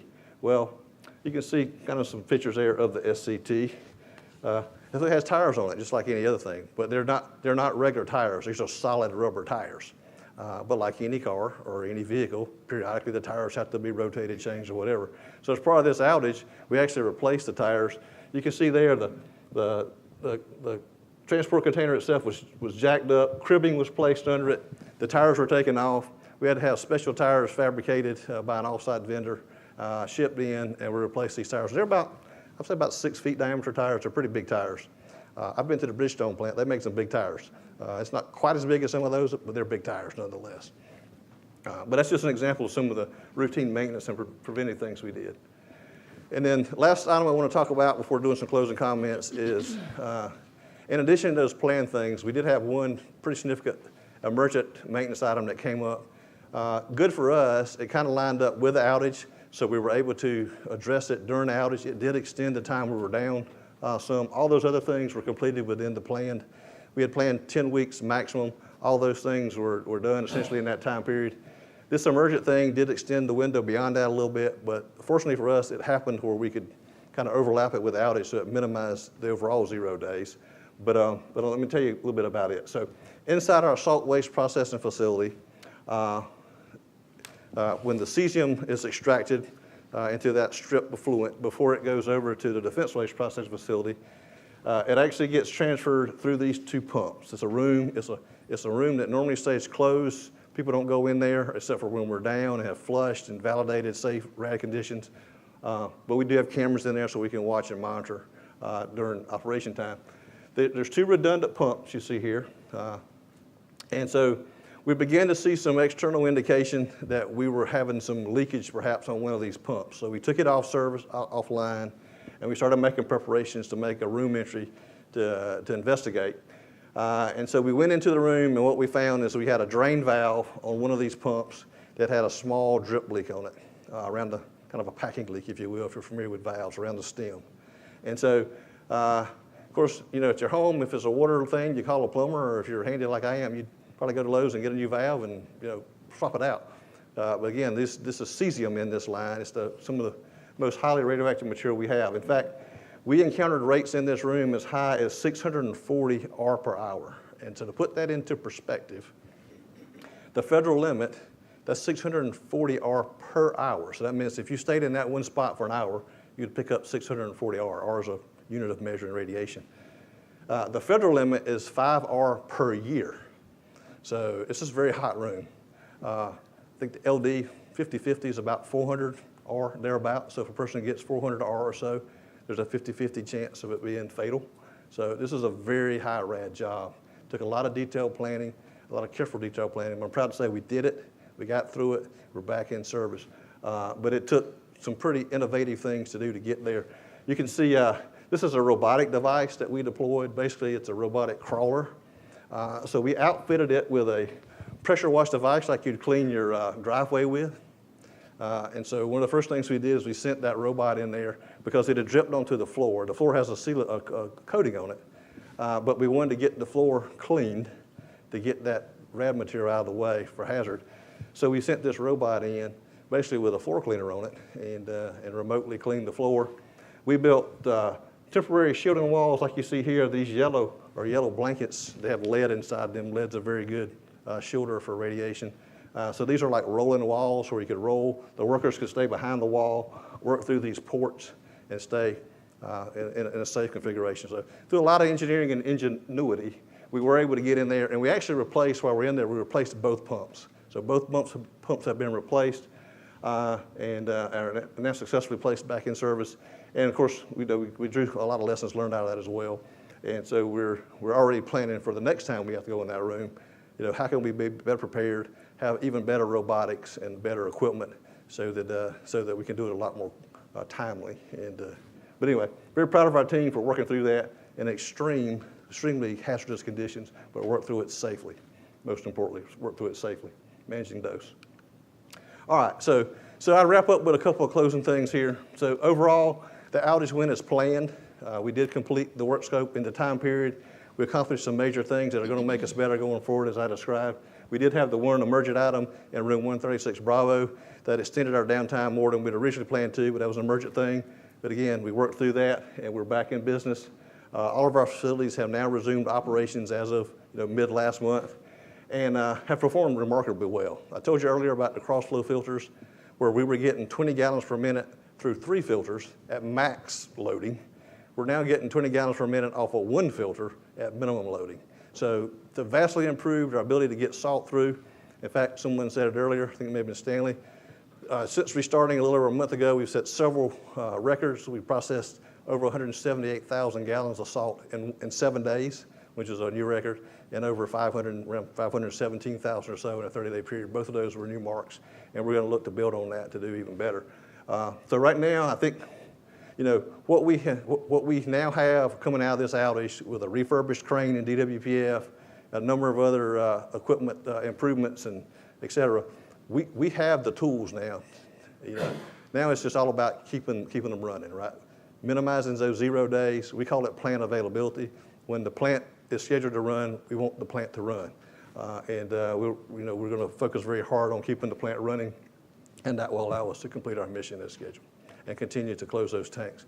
Instead of being 8, we want it to be 43 and not too far a distance. So I'm going to close with that and open up for questions or comments. All right. Well, the very person that you were addressing. Go ahead, Pat. How long do these filters last? It's a good question. They could last for the entire mission. They're stainless steel, We do periodically flush them, clean them, refresh them. So they could last, but just in case not, we've ordered a couple of extra ones. So we will have, we actually have a spare set of the 10-foot ones on hand already. But of course, if one were to fail, we want to go back with a 16-foot one since they perform so well. So we've actually ordered a couple new ones. So after first of the year, we're getting a couple spares, so we'll have them. Hopefully, certainly not in my lifetime or my work time. I hope I don't have to replace any more, but if we do, we'll be ready. Very good. John? John Thomas, Cab. Where on the map is this outage happening? It's everywhere. Thank you. It's everywhere? Yeah, it's all facilities. So the way, again, to minimize the mission impact, when we have these planned outages, we all coordinate across all the facilities. We all get our work scope together. We coordinate resources, et cetera, and we go down jointly. We execute the work, and then we have a restart plan that's well integrated. So we minimize the negative impact of the outage. Okay, so the whole thing's shut down? Yes, the whole thing's shut down, correct. So you're not using those lag tanks or whatever that was? No. Now, the lag tanks are intended, again, this was like a 10-week outage. This was a major work scope. To do that major crane refurbishment, to pull those filters and replace them, those are major scopes. We couldn't do that in 10 days. Okay. So the 10-day lag is intended for emergent things, like something breaks unexpectedly in DWPF. We got 10 days of lag space now. So, SOPF can keep running. DWPF goes and makes sure a minor repair comes back up. Okay, and where on this map are you drilling through that 36-inch wall for the? That's in the salt waste processing facility It's in here. there, Yeah, SWPF. It's the SWPF, and so that core drill, I think I had it on the slide. I may not have said it. There were 900 plus wire terminations that had to happen for those 3 sensors per contactor, 36 contactors, and so that 9-inch core drill was where all those wires went through the shielding wall into the cell where those contactors are. Okay, and drilling through that wall, it's not going into anything contaminated? It's contaminated on the other side. On the other side? We had rad controls in place. That was all well planned from a rad perspective, to go through the penetration. And then the penetration is resealed and, accepted to a, yeah. Yeah, that ceiling on your slide 5 looked like it was just duct taped. Kind of made me wonder what it's going. That was on the clean side, and that's really there for dust control on that side, not contamination control. All the contamination's on the other side of that 36 inches, right? What you saw there, here. Yeah, that one. Yeah, some of this, and you can't hardly see it in this picture, but that's yellow plastic that's up there, and some of that's in place because when you're drilling concrete, you're concerned about silica and other just airborne, non-radioactive constituents, so just standard industrial hazard stuff. And so really this picture does not do it justice, but there's some controls in place there on the clean side to make sure we just have standard industrial control. So it's sealed on the contaminated side? Yeah, well, on the contaminated side, it goes in. There's airflow pulling in and other things. So that's designed so that if there is any kind of penetration, planned or unexpected, contamination stays where we want it to stay. It doesn't come back this way. Okay, thank you. Yes, ma'am, Ms. Dell. And then that wall is sealed once you finish doing Yes, the process? yeah. We put our penetrations through there, and we actually had an NFPA approved sealant that sealed the remainder of the hole to make sure it's penetration free. And I wanted to ask about the crane. How many operators there at that time in front of that one station? Yeah, I mean, typically there's only one person operating the crane at a time, but particularly for unique or higher risk evolutions, we always like to have 2 people there and an extra set of eyes, so that only one person at a time actually has the controls, if you will, actually hand on the joystick, moving the equipment. But unless it's something very routine, we like to have a second person there just to be an extra set of eyes. Because a lot of cameras to watch, so having that extra set of eyes is valuable. Yep. All right now. don't know how to put these question cards up. Just waving them at me. Go ahead, Miss Deborah. Just to add to her question, my question was with the crane, with the upgrade of graphics and technology, how long is the training for one person or a team? And is it continuous on-the-job training? There is, yes. We do have a continuing training program where once you get qualified in an area, you do refresher training periodically on an annual basis to maintain that qualification and ensure you stay current with any changes or whatever. So I would say on average it varies. Just some people advance more than others. But a typical person that comes in, let's say a brand new hire that comes in that hasn't been through one of the apprentice programs and all, because just as earlier mentioned, we've got a lot of apprentice programs with the local technical colleges and UH Aikens and others. So some people come in, they already have a lot of the basics behind them. But let's just say when a fresh person comes in off the street, it takes up to 18 months to get a person through the core training and get their facility-specific training. And then at that point, we begin to let them train on the crane. That's just to become a basic qualified operator. And then the crane is a special qualification above and beyond that. So it's a rather lengthy process. So, we have to really plan ahead. And those are very skilled people. And, we could easily find ourselves in a hole if we don't plan ahead well. So we do put a lot of effort into that. All righty, Wanda. Yes, as I see. Wanda, could you please speak into the microphone? I'm sorry. Thank you. Wanda Jackson Cab. As I see, it looks like this is a control room that you guys have. Yeah, we call it the crane Okay. control room, if you will, a Control crane room. operating console. It's basically a control room for the crane, yes. Right, so how many employees is actually in the control room? I understand you said about 1 or 2 with the controlling of the. Yeah, the crane control room Yes. is not part of the main control room, because when you're doing those skilled evolutions, we don't want any distractions. So the crane operating console or crane control room is its own unique space, separate. Okay. We want it quiet in there. We don't Right. want distractions. We want the lighting right, et cetera. So you can see the best visibility on the cameras. So it's a very controlled environment. So the control room consists of how many employees? Yeah, the main control room for DWPF that's got all the general processing stuff, there's probably 8 to 10 people, I'd say, at any given time in there. Is it 12-hour shifts? It's 24/7. It's continuously staffed. Right. Right, because even if the plant's not running, as Michael, I think, said earlier, right, we have to have people in place to be there for emergency response, to ensure that safety systems are still operating, et cetera. So it's continuously staffed. Days, nights, weekends, whatever, holidays. It's never left alone. Okay. Thank you. Right. Any additional questions for Steve? All right. Thank you, Steve. All right, thank you. I got you to lunch. Okay. At this time, we are going to. What was that, Steve? No.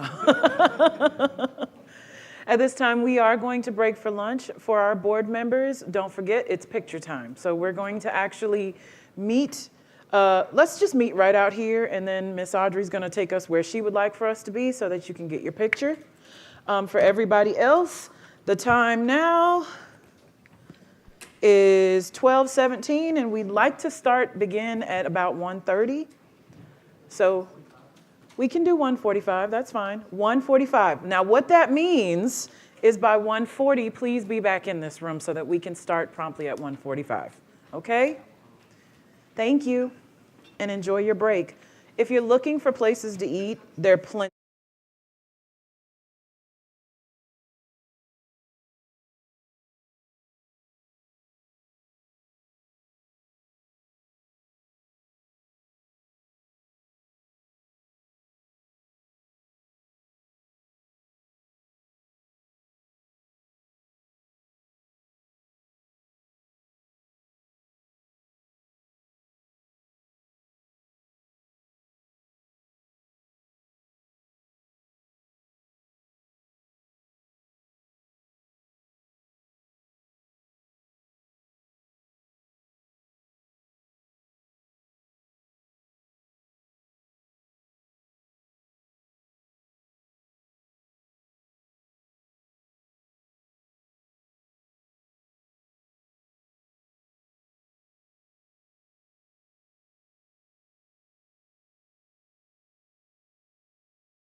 Afternoon, everyone.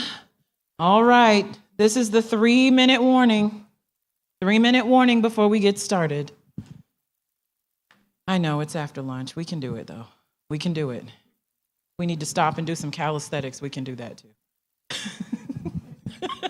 James.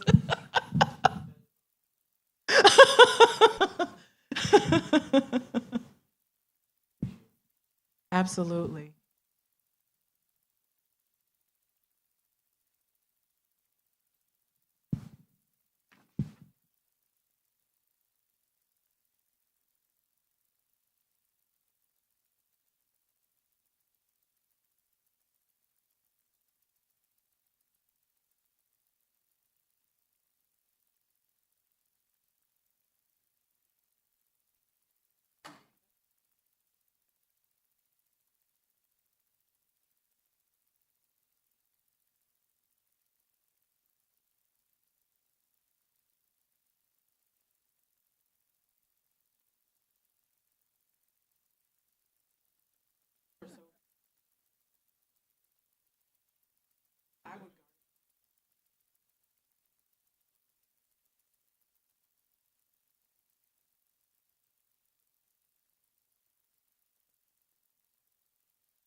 You know what?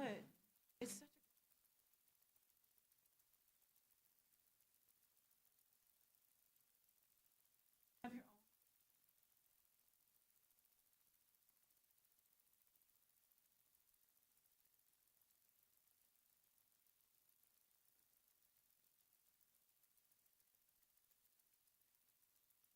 Ready? Good afternoon, everyone. Welcome back. I certainly hope you all had a wonderful break. I know I did, yes. Good, good. Well, we're going to go ahead and get started. I just also wanted to bring something to your attention for the new board members. We are live streaming the meeting, so the cameras actually have a pretty wide angle, which means that, let's say Kim is asking a question, it's liable to catch Hazel and Deborah in the frame. So as I say sometimes to James, watch your face.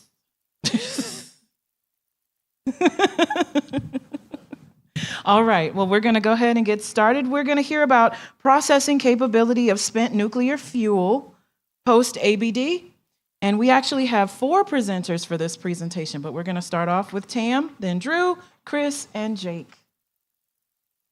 Thank you. Good afternoon, everyone. I'm going to be over here because my mic's on this side, so strategic.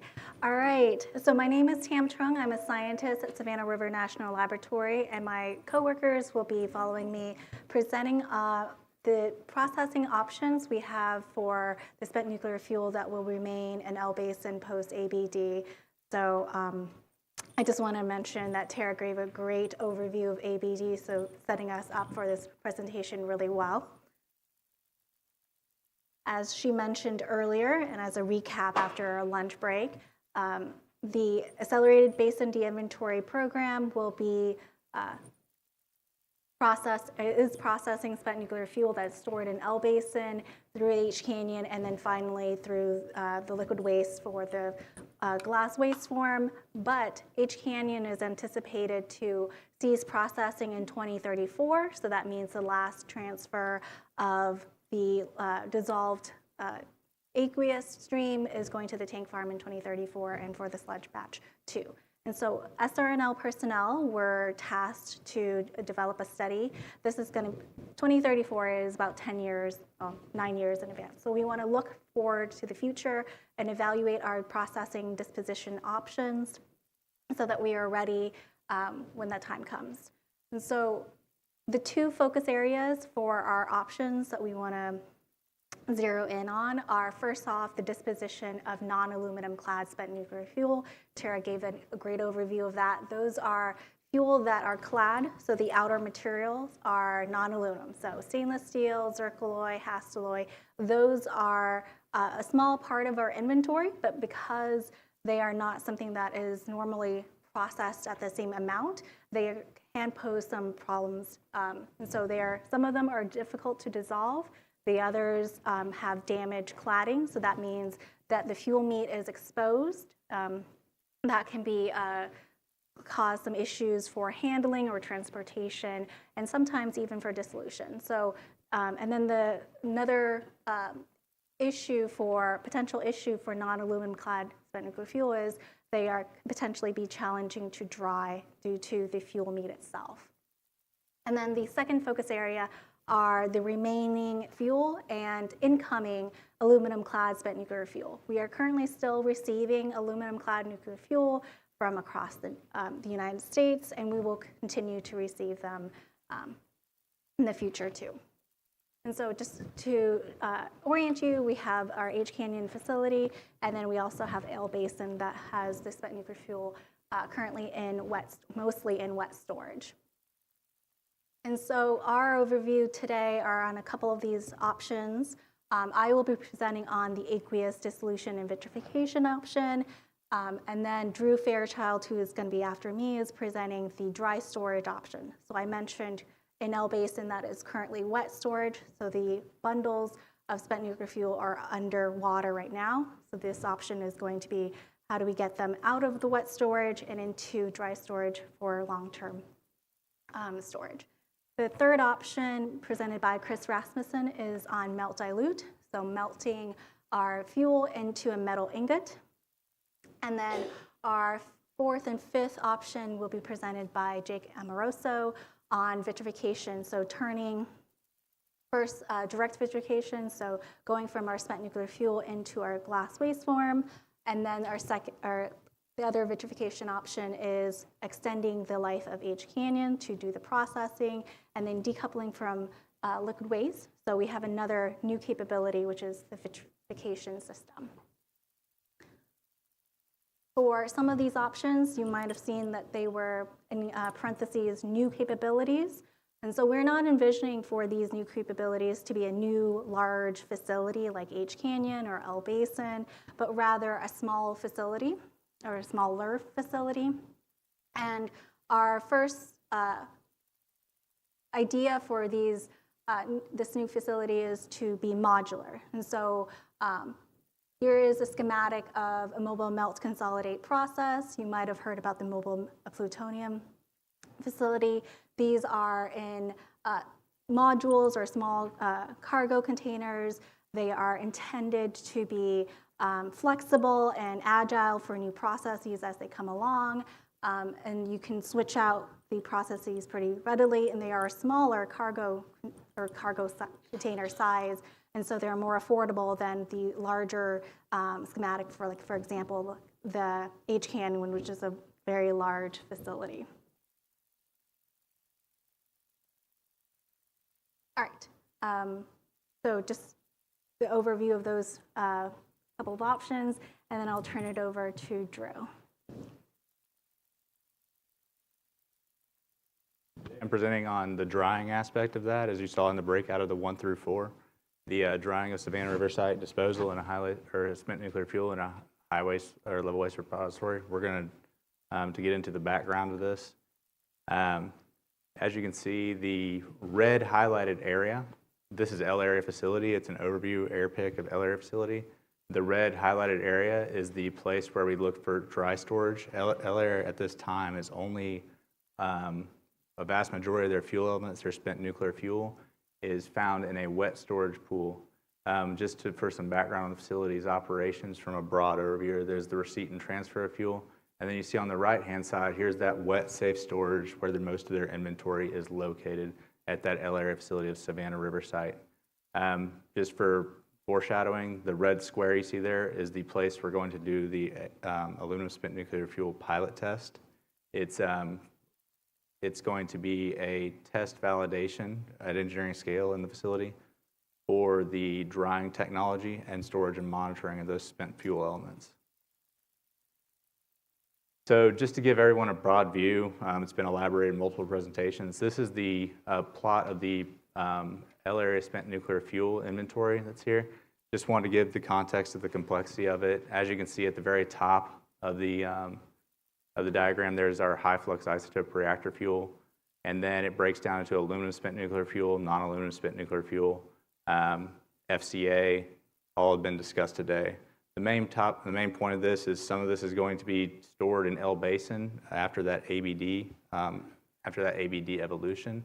And in 2037, when that turns over, this will be the drying. This is going to develop the technology needed to support the drying process for this vast variety of fuels. Not only is that chart complex with the type of fuels we're dealing with at L area facility, there's also this breakdown of non-aluminum spent nuclear fuel that shows their subcategories, subdivisions of how the fuel is categorized at the facility level at Savannah River site. So the alternative we have, we're pursuing in drying rather than in wet storage, as L area facility currently operates with that wet storage, is we're going to transfer it to a basket. That basket will do criticality controls, other things. We're currently in the hazard analysis for the pilot test. So to be determined, but that's the general function of that basket. The basket will transfer it into a standardized canister. That canister will go through a drying process. One will be vacuum drying. The other one will be forced helium dehydration.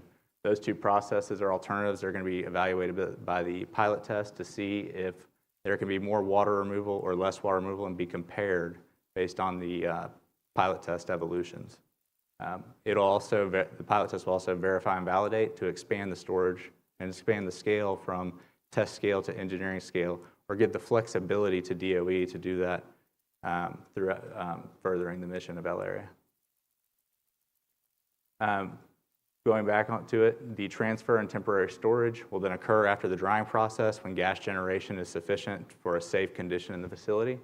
And then it'll await shipment from SRS to an interim or final disposition path, which will be a high-level waste repository. So the aluminum-clad spent nuclear fuel pilot test, what we're doing here is we're going to execute the transfer of aluminum spent nuclear fuel, mainly high-flux isotope reactor fuel. We're going to perform the drying. We're going to use two different modified DOE standard canisters. We're going to evaluate how each vacuum drying and helium forced dehydration performs, monitor that off-gas generation, and monitor the storage at the engineered scale for the pilot test to validate and verify and give DOE the opportunity, capability to have a technical basis for expanding dry storage in the L area facility. So the impacts, we have, of course, that option to expand. We extend the dry storage of non-aluminum clad spent nuclear fuel as well as aluminum clad. High flux isotope reactor is an aluminum clad spent nuclear fuel, what we're going to be performing the pilot test on. And then, of course, it's going to show the feasibility of the application of these technologies in that L area facility. So what are the challenges associated with this R&D, this pilot test within the L area facility? There's one thing is there's a scale that builds up on the aluminum spent nuclear fuel that's barite and boehmite, and what that does is it's going to demonstrate, it's been proven at lab scale and test scales below facility level, that the prevention of flammable conditions can be executed at the facility scale through the pilot test. This will also, because it's going to be a pressure vessel that we store the DOE spent nuclear fuel in, it's going to show that explosive conditions are fully prevented by the controls and designs of the designs implemented in the L area facility. So it can also be expanded to non-aluminum clad spent nuclear fuel. There's also a small portion of altered spent nuclear fuel that's either been altered from cut or has some form of degradation. I just want to be explicitly clear that cut or degradation is the physical characteristic. It doesn't have anything to do with the function or the ability for the fuel to be operated safely within the L area facility. That really wraps this up where we're going with this drying technology, and I want to go ahead and open for questions on that drying.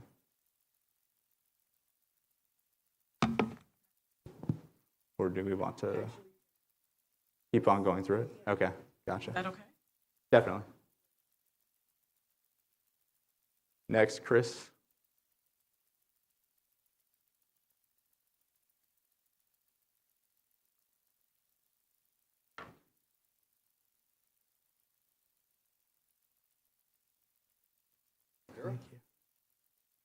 Hi. So I'm Chris Rasmussen. I'm going to talk about melt and dilute of non-aluminum spent nuclear fuel.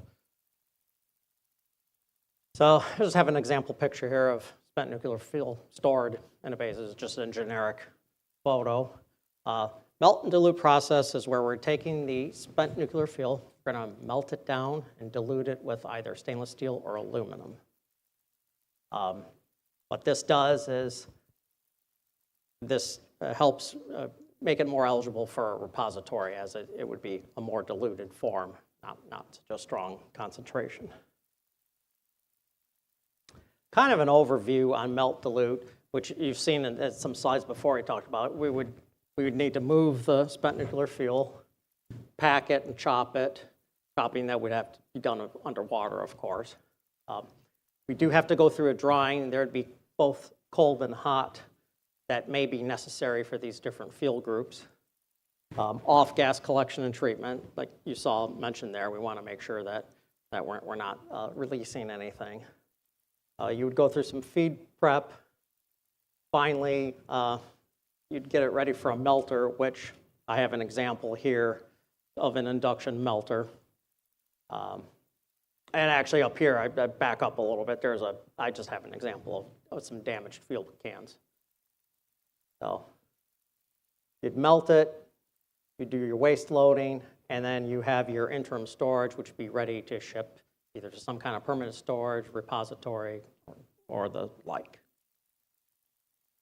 Primarily what we're considering here is the non-aluminum spent nuclear fuel from groups 4 and 5.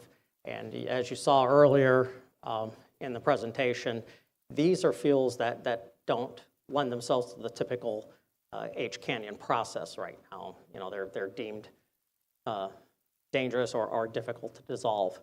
So that's why we did a study looking at what if we melted them down and diluted them with some metal. One proposal we have here is actually co-melting it with aluminum spent nuclear fuel, because that actually provides some of your aluminum, some of the aluminum that you would use, which we think would decrease the number of high-level waste containers that you would that would be required. Melt dilute was experimentally tested over in LEF. I think it was a funding they had stopped. I wasn't sure why. And then melt dilute is being used for the mobile melt consolidate in Norway. Actually, we showed a picture of a modular setup. That's what they're working on over in Norway right now. And that's kind of what we would propose, is something along those lines. Some advantages, if you're taking the two types of spent fuels and co-melting them together: reduction of volume for storage configuration, lower safeguard requirements, consistent handling of waste forms. This is an aluminum ingot I just pulled off, but kind of an example of what the final waste form would be. Rather than all kinds of different sizes of rods and fuel bundles, you have a consistent waste form. And like I said, potential high-level waste storage versus reduction in high-level waste storage versus dry storage. And that's an example of an overpack. So just for your information. And we'll go ahead and turn it over to Tam. All right, so the third option is aqueous dissolution and vitrification of spent nuclear fuel. This should be familiar for you guys because this is the existing mission of accelerated basin de-inventory. So to recap what Tara presented earlier today, on the left is accelerated basin de-inventory. So how does that process start? We have aluminum-clad spent nuclear fuel or non-aluminum-clad spent nuclear fuel that is in L Basin right now, is transported to H Canyon facility. And depending upon the cladding material, it is either going to be dissolved in the chemical dissolver or the electrolytic dissolver. Post this dissolution process where you take solid containers of spent nuclear fuel and you dissolve it into a liquid form that is going to then be characterized, neutralized, and transferred to tank farms over in liquid waste.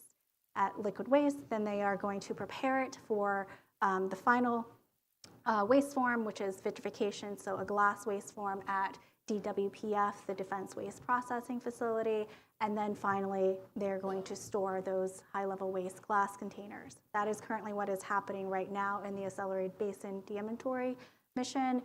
In post-ABD, in this disposition option, it is the same process or a very similar process. We have the spent nuclear fuel in L Basin that will be transported to our new capability dissolver.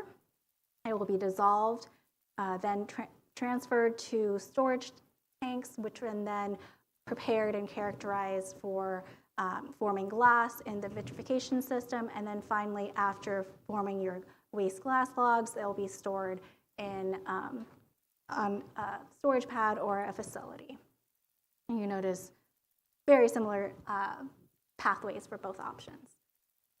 And so in the post-ABD aqueous dissolution process, if you're not familiar with what aqueous means, that just means it's a water-based liquid. The new dissolver is going to be much smaller than H Canyon dissolvers. As I mentioned, this new capability, we're thinking modular, so smaller. But since we are forward-thinking, we want to take the best of both worlds. We want to take the best of the chemical dissolver and the electrolytic dissolver. So the plan for the new dissolver is it's going to be capable of both. And the way we are doing that is with the different types of inserts into the dissolver. So I want to give an overview of the difference between the chemical dissolver and the electrolytic dissolver, just to refresh from what Tara presented earlier today. In the chemical dissolution process, you charge or you introduce a bundle, a container of spent nuclear fuel into a vessel that contains, in this case, nitric acid. You heat it up and that dissolves your solid bundle into a completely liquid form. In the electrolytic dissolver, the cladding material, so for non-aluminum clad spent nuclear fuel, it resists the dissolution in nitric acid. So you need to add electricity to then induce the dissolution. But it's a very similar process. You introduce your solid material that will then be dissolved, ending with a liquid form. So the bundles in our much smaller modular, much smaller dissolver in our modules is going to be dissolved one at a time, and depending upon the flow sheet, additional bundles can be added. And so just to refresh, what is flow sheet? Flow sheet are the different conditions to enact this dissolution process. And so you can think of it as a recipe. You can change the chemicals added, the temperature, the length of time, and or the possibility of introducing electrolysis or electricity to induce this process. Dissolution flow sheets will be developed and tailored to each type of spent nuclear fuel subgroup. So currently we have aluminum-clad spent nuclear fuel that is dissolved in the chemical dissolver in a very established nitric acid flow sheet. For non-aluminum groups 1, 2, 3, they are oxide-based fuel, and so they can be processed in the nitric acid electrolytic dissolution. And then for groups 4 and 5, they can be potentially dissolved in an Alnaflex chemical dissolution flow sheet. And so as I mentioned, with our smaller dissolver, we can really fine-tune the flow sheet, and the bundle that is charged into the aqueous dissolution process. So after the aqueous process, or the dissolution process, you have a liquid form, which is characterized and prepared and then transferred to the vitrification system to be melted and poured into high-level waste glass canisters. So we have a picture of a pour, and then these canisters can then be stored in shielded overpacks on a storage pad or in a facility like what is currently happening with the glass canisters post DWPF processing. As I mentioned, one of the benefits of a modular facility or process is you can increase the throughput by increasing the additional units, just increase the dissolver or increase the vitrification system. All right, and I'm going to end on a slide really quickly touching on flow sheet. I mentioned they can be tailored to different types of subgroups. One of the subgroups is non-aluminum clad spent nuclear fuel groups 4 and 5. These are zircaloy clad uranium zirconium metal alloy. These are very challenging materials to dissolve and disposition, and as such, they are currently planned to not be part of ABD, so they remain an L basin. But we have time to develop this flow sheet, and that is exactly what we're doing right now in Savannah River National Laboratory. We are developing the flow sheet to dissolve uranium zirconium material. One of the control strategies to safely dissolve this material is to add fluoride. And so we are in the lab right now dissolving simulant coupons to get us closer and closer to being able to implement this flow sheet. So I have a picture of experimental setup, just a small scale, literally this big, of a dissolver chemical dissolution process. Ulnaflex, for those of you who are not familiar, which is most people, was developed in the 1970s to process exactly this type of fuel, zircaloy-clad uranium zirconium metal. And ongoing effort, we are in the process of optimizing the process, and we'll be demonstrating the safe dissolution of uranium zirconium alloy, hopefully in next year. All right, I will turn it over to our last presenter on the type of options, which is Jake Amoroso.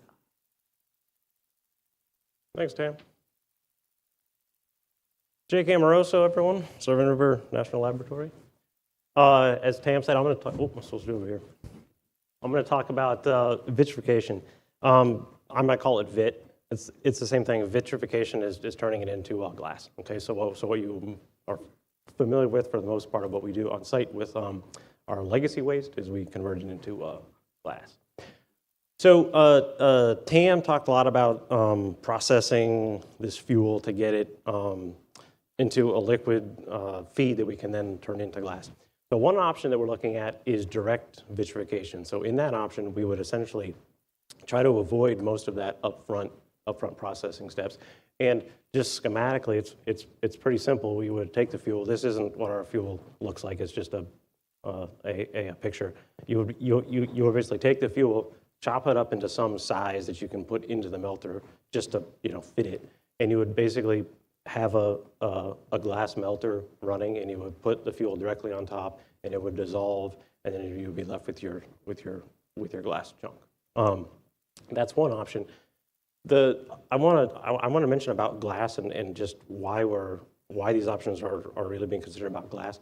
Glass as a waste form, right, is very important. The reason that we put materials in glass is because glass is stable. Okay, currently vitrification into borosilicate glass is the only approved waste form. So that's why we're looking at this. We've been doing testing in the lab. That's not a.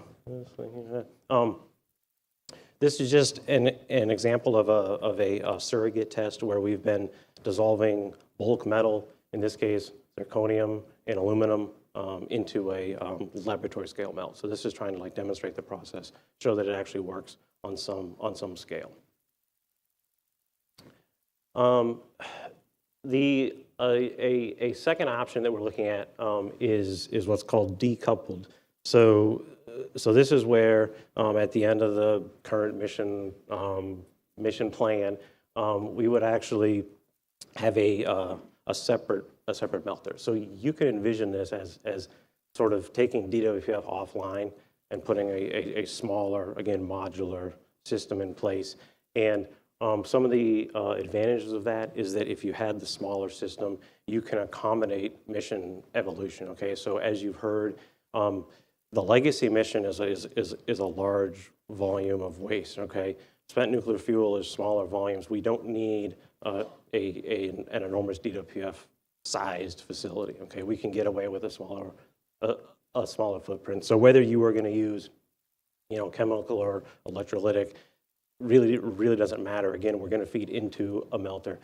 What separates this alternative is that we are decoupling H-Canyon. So H-Canyon could still operate and process. We just have a separate melter cell essentially.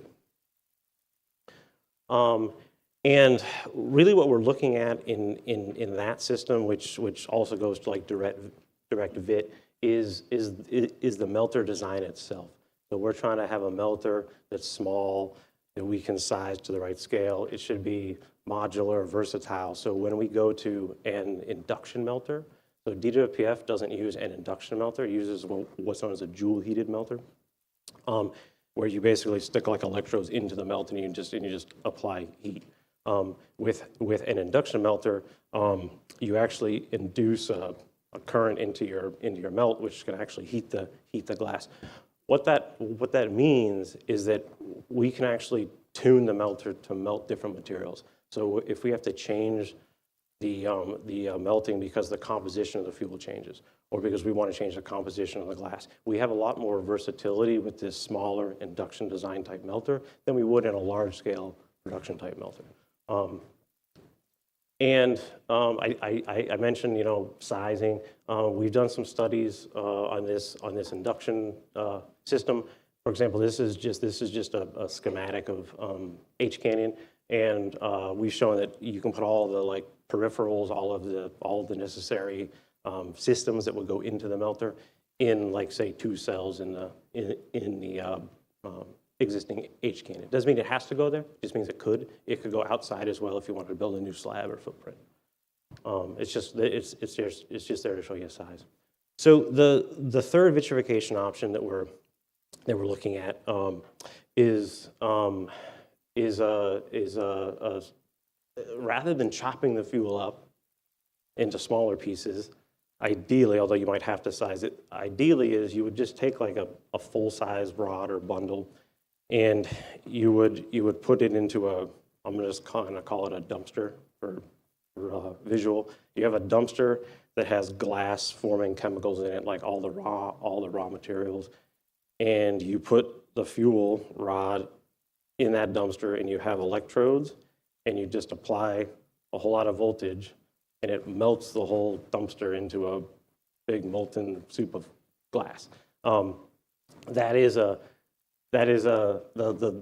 concept. Right? How it works in reality is some of the stuff that we're looking at and trying to compare, practicality, implementing this, how does this compare? But that is another option.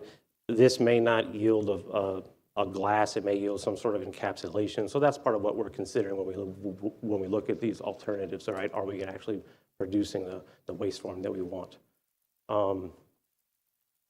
So that, I think, summarizes the alternatives: the dry storage, melt, dilute, aqueous dissolution, and then a bunch of the vitrification stuff that I talked about. So I think now we all are going to field questions, or whoever.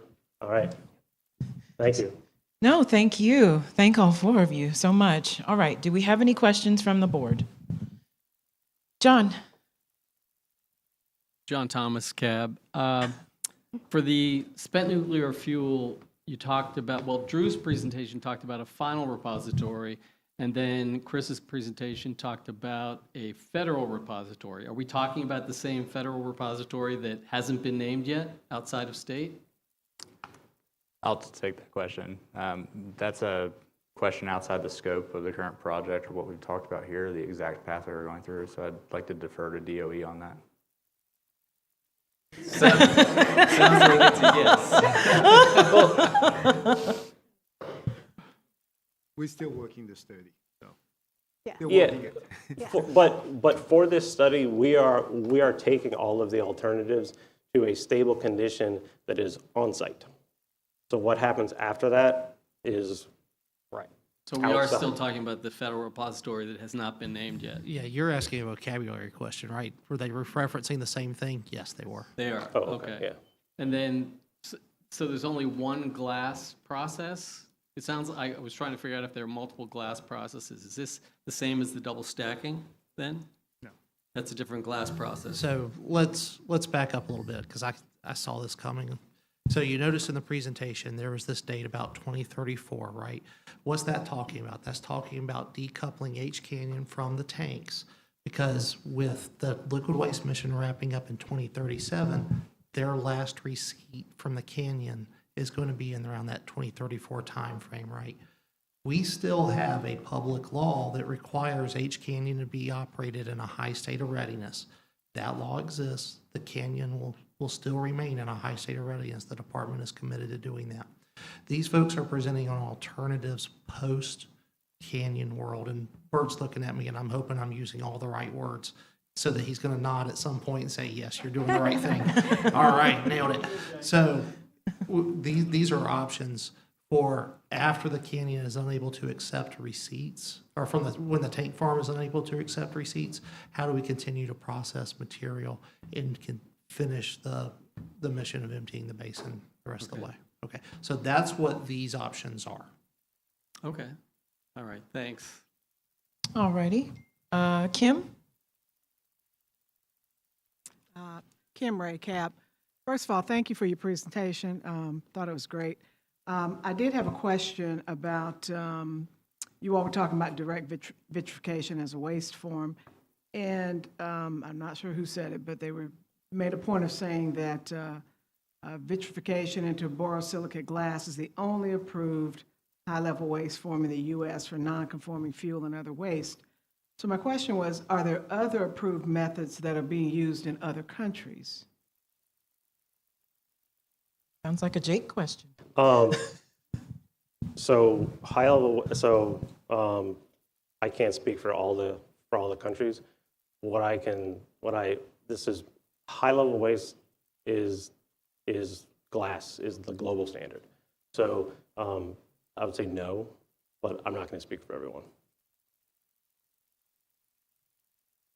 All right, Pat? Pat Kilroy, CAB. Yeah, I've got, first question comes to mind. All my life, I've seen all these beautiful things on TV and everywhere else where all the rods are stored underwater. And my question was, what is the great advantage to dry rod storage instead of wet? So the biggest thing is that for future research reactor fuel generation, for the future spent nuclear fuel generated, it gives us the ability to manage that inventory with two options. That's that dry storage, that wet storage. When it comes to dry storage, it allows us to move the intact fuel, the aluminum and non-aluminum spent nuclear fuel chosen, and dry it and provide that storage and capacity for extending it to up to 50 years as of right now is what we're anticipating. Would this substance be in a powdered form? Substance be in a powdered form? The dry storage. Sorry, can you just rephrase the question? It'd be in a powdered form? The end product of the dry storage, would the material be in a powder form? No, it will be, the end product of it will just be in a DOE standard canister. It's a tight, fully designed vessel that's been deployed before, fully proven, meets all the NQA1 requirements. And the fuel element with the cladding itself containing the fuel meat will literally be placed in there as a form of secondary containment. So it'll be just like before then, except it'll be dry. Just like before wet storage, it'll be a lot lower activity. It'll be a much faster medium to get to processing, eliminating the environmental risk to DOE, or to DOE, the public, and the environment. The other thing is that it provides both just the flexibility of a dry storage option and a wet storage option, so that DOE can have more aptitude in making their approach to the solution in the future. This is really at the technological development scale yet. Last question, is it cheaper? That is far outside of what the knowledge we have right now. Right now we're simply doing the hazard analysis to get to the point of dry storage. So we will know soon enough. And Pat, Thank you very much. to add to this, all those studies, part of that feasibility gonna be take costs into consideration, what make more sense for the government, for the taxpayers. So that's why they have multiple options, what's safer, what's more efficient, what's in terms of scheduling cost, things like that, so. Oh, Kim, did you have another question? No? Okay. Scott? Yeah, just, I was wondering since you're gonna separate these things anyways, if you could use you ever looked at like less messy methods of oxygen transfer to nitrous acid, like other oxygen agents like the oxyrenes or oxyrenes in general, like that? So different process, like dissolution processes. They have been more on the lab scale than on a production facility. Like I mentioned, H Canyon, very, very established, decades of experience with nitric acid dissolution flow sheet. The other part of using nitric acid is for the processing. So as Tara mentioned, the different missions previously for H Canyon of recovering uranium, nitric acid readily lends itself to that. So you're not just thinking of the current driver of dissolution, you're also thinking about what potentially you can do down the line. That answer your questions? Okay. Anyone else have questions? All right. Well, thank you, Tam, Drew, Chris, and Jake.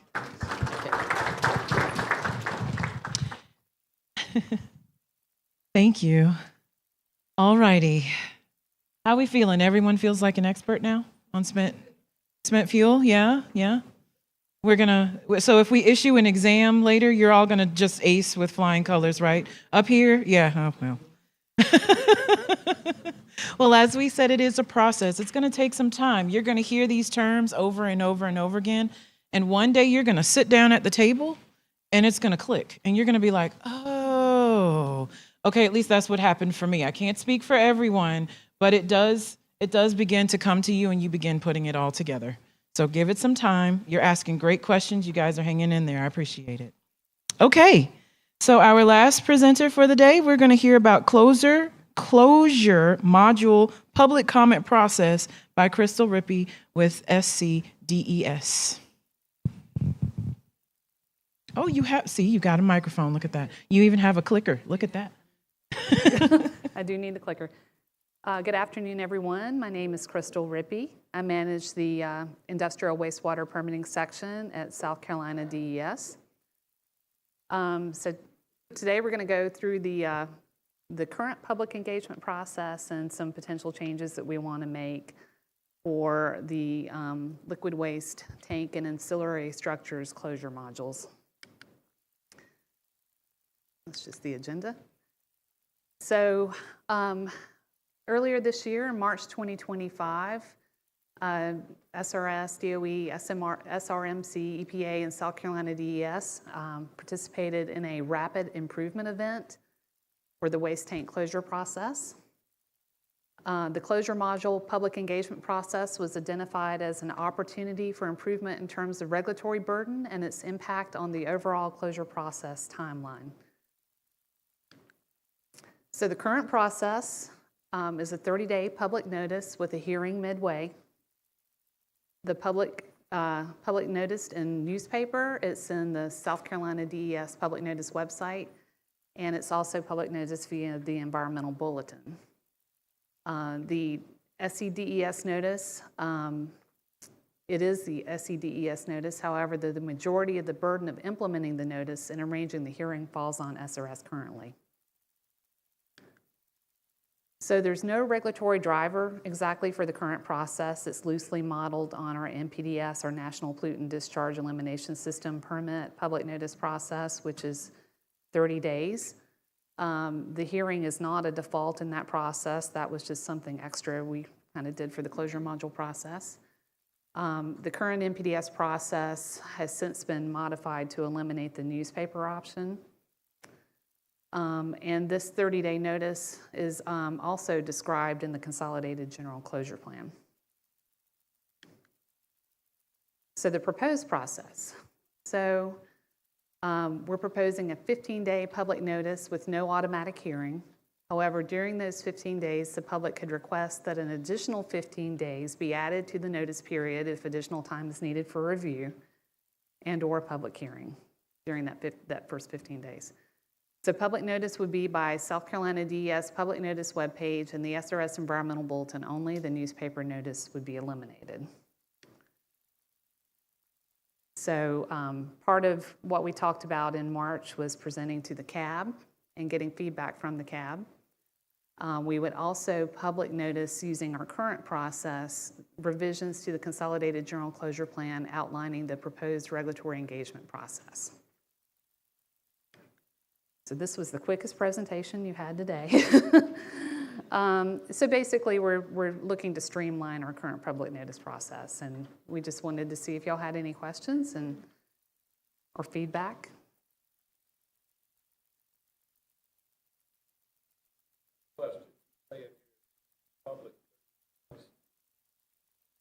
Mm-hmm. And another.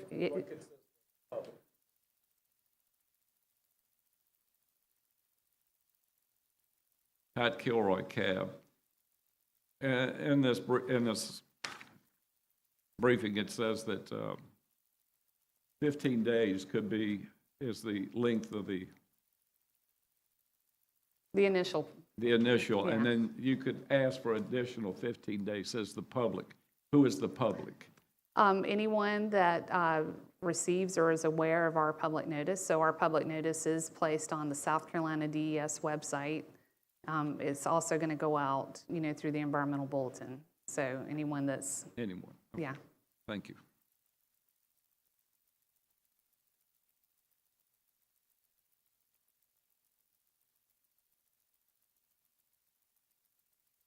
Kim Ray, CAP. I guess my question has more to do with, similar to Pat, not with who is the public, but where will the notice be? I mean, I would say 85% of people under the age of 40 to 45 get their news from social media. All of the major newspapers, major news outlets, television news outlets, broadcast their news through social media. Where is this going to go? That's my question. So it would be on our South Carolina DES website, because technically it's our public notice, and that's where we post all of our public notices on our public notice website at South Carolina DES, and it would also go out through the environmental bulletin.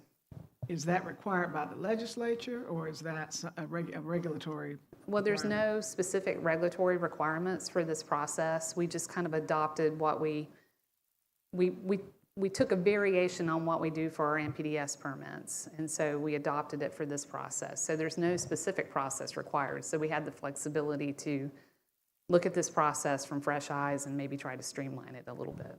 Okay, and I mean, I understand you want to streamline it, and I know we've had some discussions in these meetings before about cutting the 30 days down to a shorter time period, because they do present to us, and there is time for public comment in these meetings. But I'm a little concerned that the only place it's going to be is on your website? In the environmental bulletin. In the bulletin. Yeah. Because it's just me, but I don't think a lot of the general public is going to see that. It seems to me like there ought to be a broader net cast for that notification. I mean, we can certainly consider that feedback in the process. Thank you. Sure. Absolutely. Phyllis? Phyllis Britcab, along the same lines, are we really ready to totally eliminate newspaper? Well, we have for MPDS because, you know, a lot of people don't get the newspaper anymore, you know, so. But the people who don't get the newspaper get it online. So that seems like, as Kim's pointing out, you're limiting who's going to ever see it because most people aren't going to go to the places that you're talking about. So just so that I understand, you're saying that they need to put something in the paper, right? Because you were Right. asking, okay, all right. So, Yeah. Yeah, and then the question becomes, which paper do we put it in? Do we put it in a local paper? Do we put it in a state paper? Yeah, it's just there's questions associated with that, but, you know, Okay. we can certainly consider this Right. feedback. Yeah, I get that too. You're right. Although I'm assuming that anybody who reads the newspaper is probably going to read their local newspaper at least. I don't know. Okay. Marty?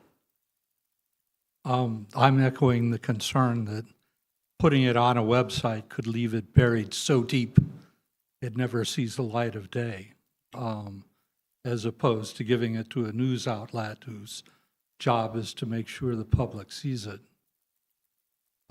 There are newspapers of record in every community. And all it takes is the same bulletin to each of them, so it's not a real imposition on you all. No, it's just, there's the cost of the newspaper too. I mean, there is a cost associated with it. It's not, I mean, I'm not arguing, I'm just saying that that is a factor, so. So the suggestions that seem kind of common coming from the board are more of broadening the reach besides placing it on the website. And how else is the community supposed to know where to find this information? Willie? Willie Priester, CAB. My question is more regarding the 30 days, and it's more historical than anything else. My question is, what percentage of people utilize the entire 30-day process from a historical perspective? And Well, some of the DOE folks might have to help me with some of the history on this. It's been a while since we've done one of these. The last few, we haven't really received that many formal comments. It's been more kind of support of the process from what I can remember, at least anyway. So, you know, we were looking at the 15 days is a potential way to streamline with the, you know, but still have the option to request another, 15 days if needed. So if people need more time to formulate their comments, that's why we were talking about building that option in for another 15 days. So this isn't exactly just a question from me. This isn't exactly set in stone. Like if you need more time, right, you can add request more time. Right. Gotcha. Yeah, Okay. and it would, if someone requests an additional 15 days, you will have the full 30 days essentially, to provide notice. Okay. Any additional questions coming from the board? Oh, yes. Miss Sally? Cal. He's trying to help me, but Thank you. Thank you, Pat. He's very helpful. My question is, the environmental bulletin, who do you send it out to, or where does a person see it? So I may defer to SRS for this one because they're the ones that publish the environmental bulletin. Can anyone speak to that? I can, but it'll be somewhat ignorantly. Yes. Okay. Because it could be something like a library as well, or wherever. You have to need to know where you would find those bulletins when we talk to the community. I know That's the first that. question they're going to ask. I know that the environmental bulletin has a fairly wide distribution list. In that, as anybody who wants to sign up for it does get them. Many of you get them. I know that we tend to send them out, especially if they're referring to anything EM related. When we get them, we forward them out to you. Okay. I'm trying to remember if media is also on that for awareness purposes, but I can't recall that, so don't hold me to it if we find out that I'm wrong. Okay. Thank you. You're welcome. Anyone else? All right, well, Crystal, thank you so much for the information. Thank you. And if any of you have any additional suggestions, feel free to reach out to James or myself, thank you, with your suggestions, and we can forward them to them. You do have that presentation in your folder as well, so you can review that information once again to determine what you would like to send if you choose to. All right. Okay. How we feeling? New members, how we feeling? Yeah? Dell said this. She didn't even give a vocal response. She just went like this. And I was like, I get it. I totally get it. But it's going to be okay, I promise. All right, we're going to take this time now to move on to board business. Do we have any board business? No. Not aware of any board business? All right. What about public comments? I did not see anyone sign up on the sheet outside. Anyone? No? No public comments?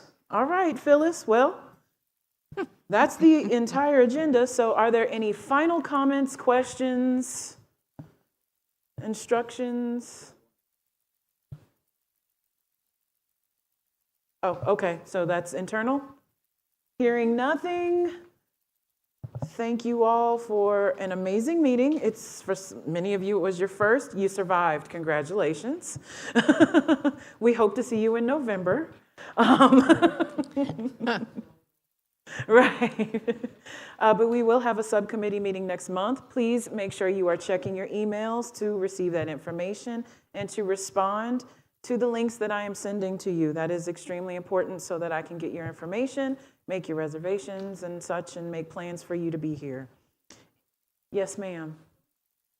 Can you ask your question in the microphone, please? We are not adjourned just yet. Make sure, there you go. Wanda Jackson Cab. I was asking, since it's around the holidays, do we normally do anything for the holidays, like November, Thanksgiving? I mean, dinner, luncheon? Oh, not usually, not to my knowledge. Okay. I mean, mind you, I'm the newest CAB support member, so, but I don't think so. I don't think that we have a social gathering. We'll just have our full board meeting in November. Okay. We won't meet in December. You'll spend time with your families, but anyone who wants to plan something is more than welcome to. I mean, yeah, we're not saying no. We're just saying I mean, not to my knowledge. You guys attend anything? No? All right. Well, any other questions? That was a good one, Wanda. I want to thank the rest of the CAB support staff, Audrey Barron, Stephanie Kimmerlin. I also want to thank, yes. And also thanks to our AV guys, Scott and David back there. Thank you. And a thank you to those of you joining us in the room and those of you joining us online. If there is nothing else. Okay, a couple of things I'll just say. Sorry. Thank you again to everyone who is here. Thank you for all the good questions. I don't get discouraged. It gets easier fairly quickly. But if you have any questions, if you look back over the things that have been presented today and have questions, bring them to the committee meetings next month, because those people someone's supposed to be available. Our contacts for each of the committee should be there. And so there should be someone there who can answer the questions that you might have if you look back over and say, wait a minute, I don't get this at all. So contemplate that so that, like I said, if you begin to feel confused, write it down and bring it with you next month, which is what time? So the subcommittee meetings are virtual. That's right. And so it will actually be from 4 p.m. to 6 p.m., and we will send that information out to you. Exactly. Along with the next full board meeting. October Okay. 20th, yep. Thank you. Very good. And one other thing, just as an aside, if you're the least bit interested, you might think about, there's an organization in Aiken called the Center for Nuclear Technology. Citizens for Nuclear Technology. Citizens, thank you. I knew that didn't feel right. Citizens for Nuclear Technology Awareness. And they have a breakfast meeting every month, every other month. I don't really remember exactly, but it's always some good information. They usually have somebody there from SRS to make some sort of presentation. And that's just a little backup that might give you a different insight. I'll try to make sure that I get that information out to you if you're at all interested. It is at 7:30 in the morning, which is a stretch for me, but it's not a stretch for everyone. Okay, if there is no other business, without objection, meeting adjourned. All right, have a great afternoon, everyone. Thank you.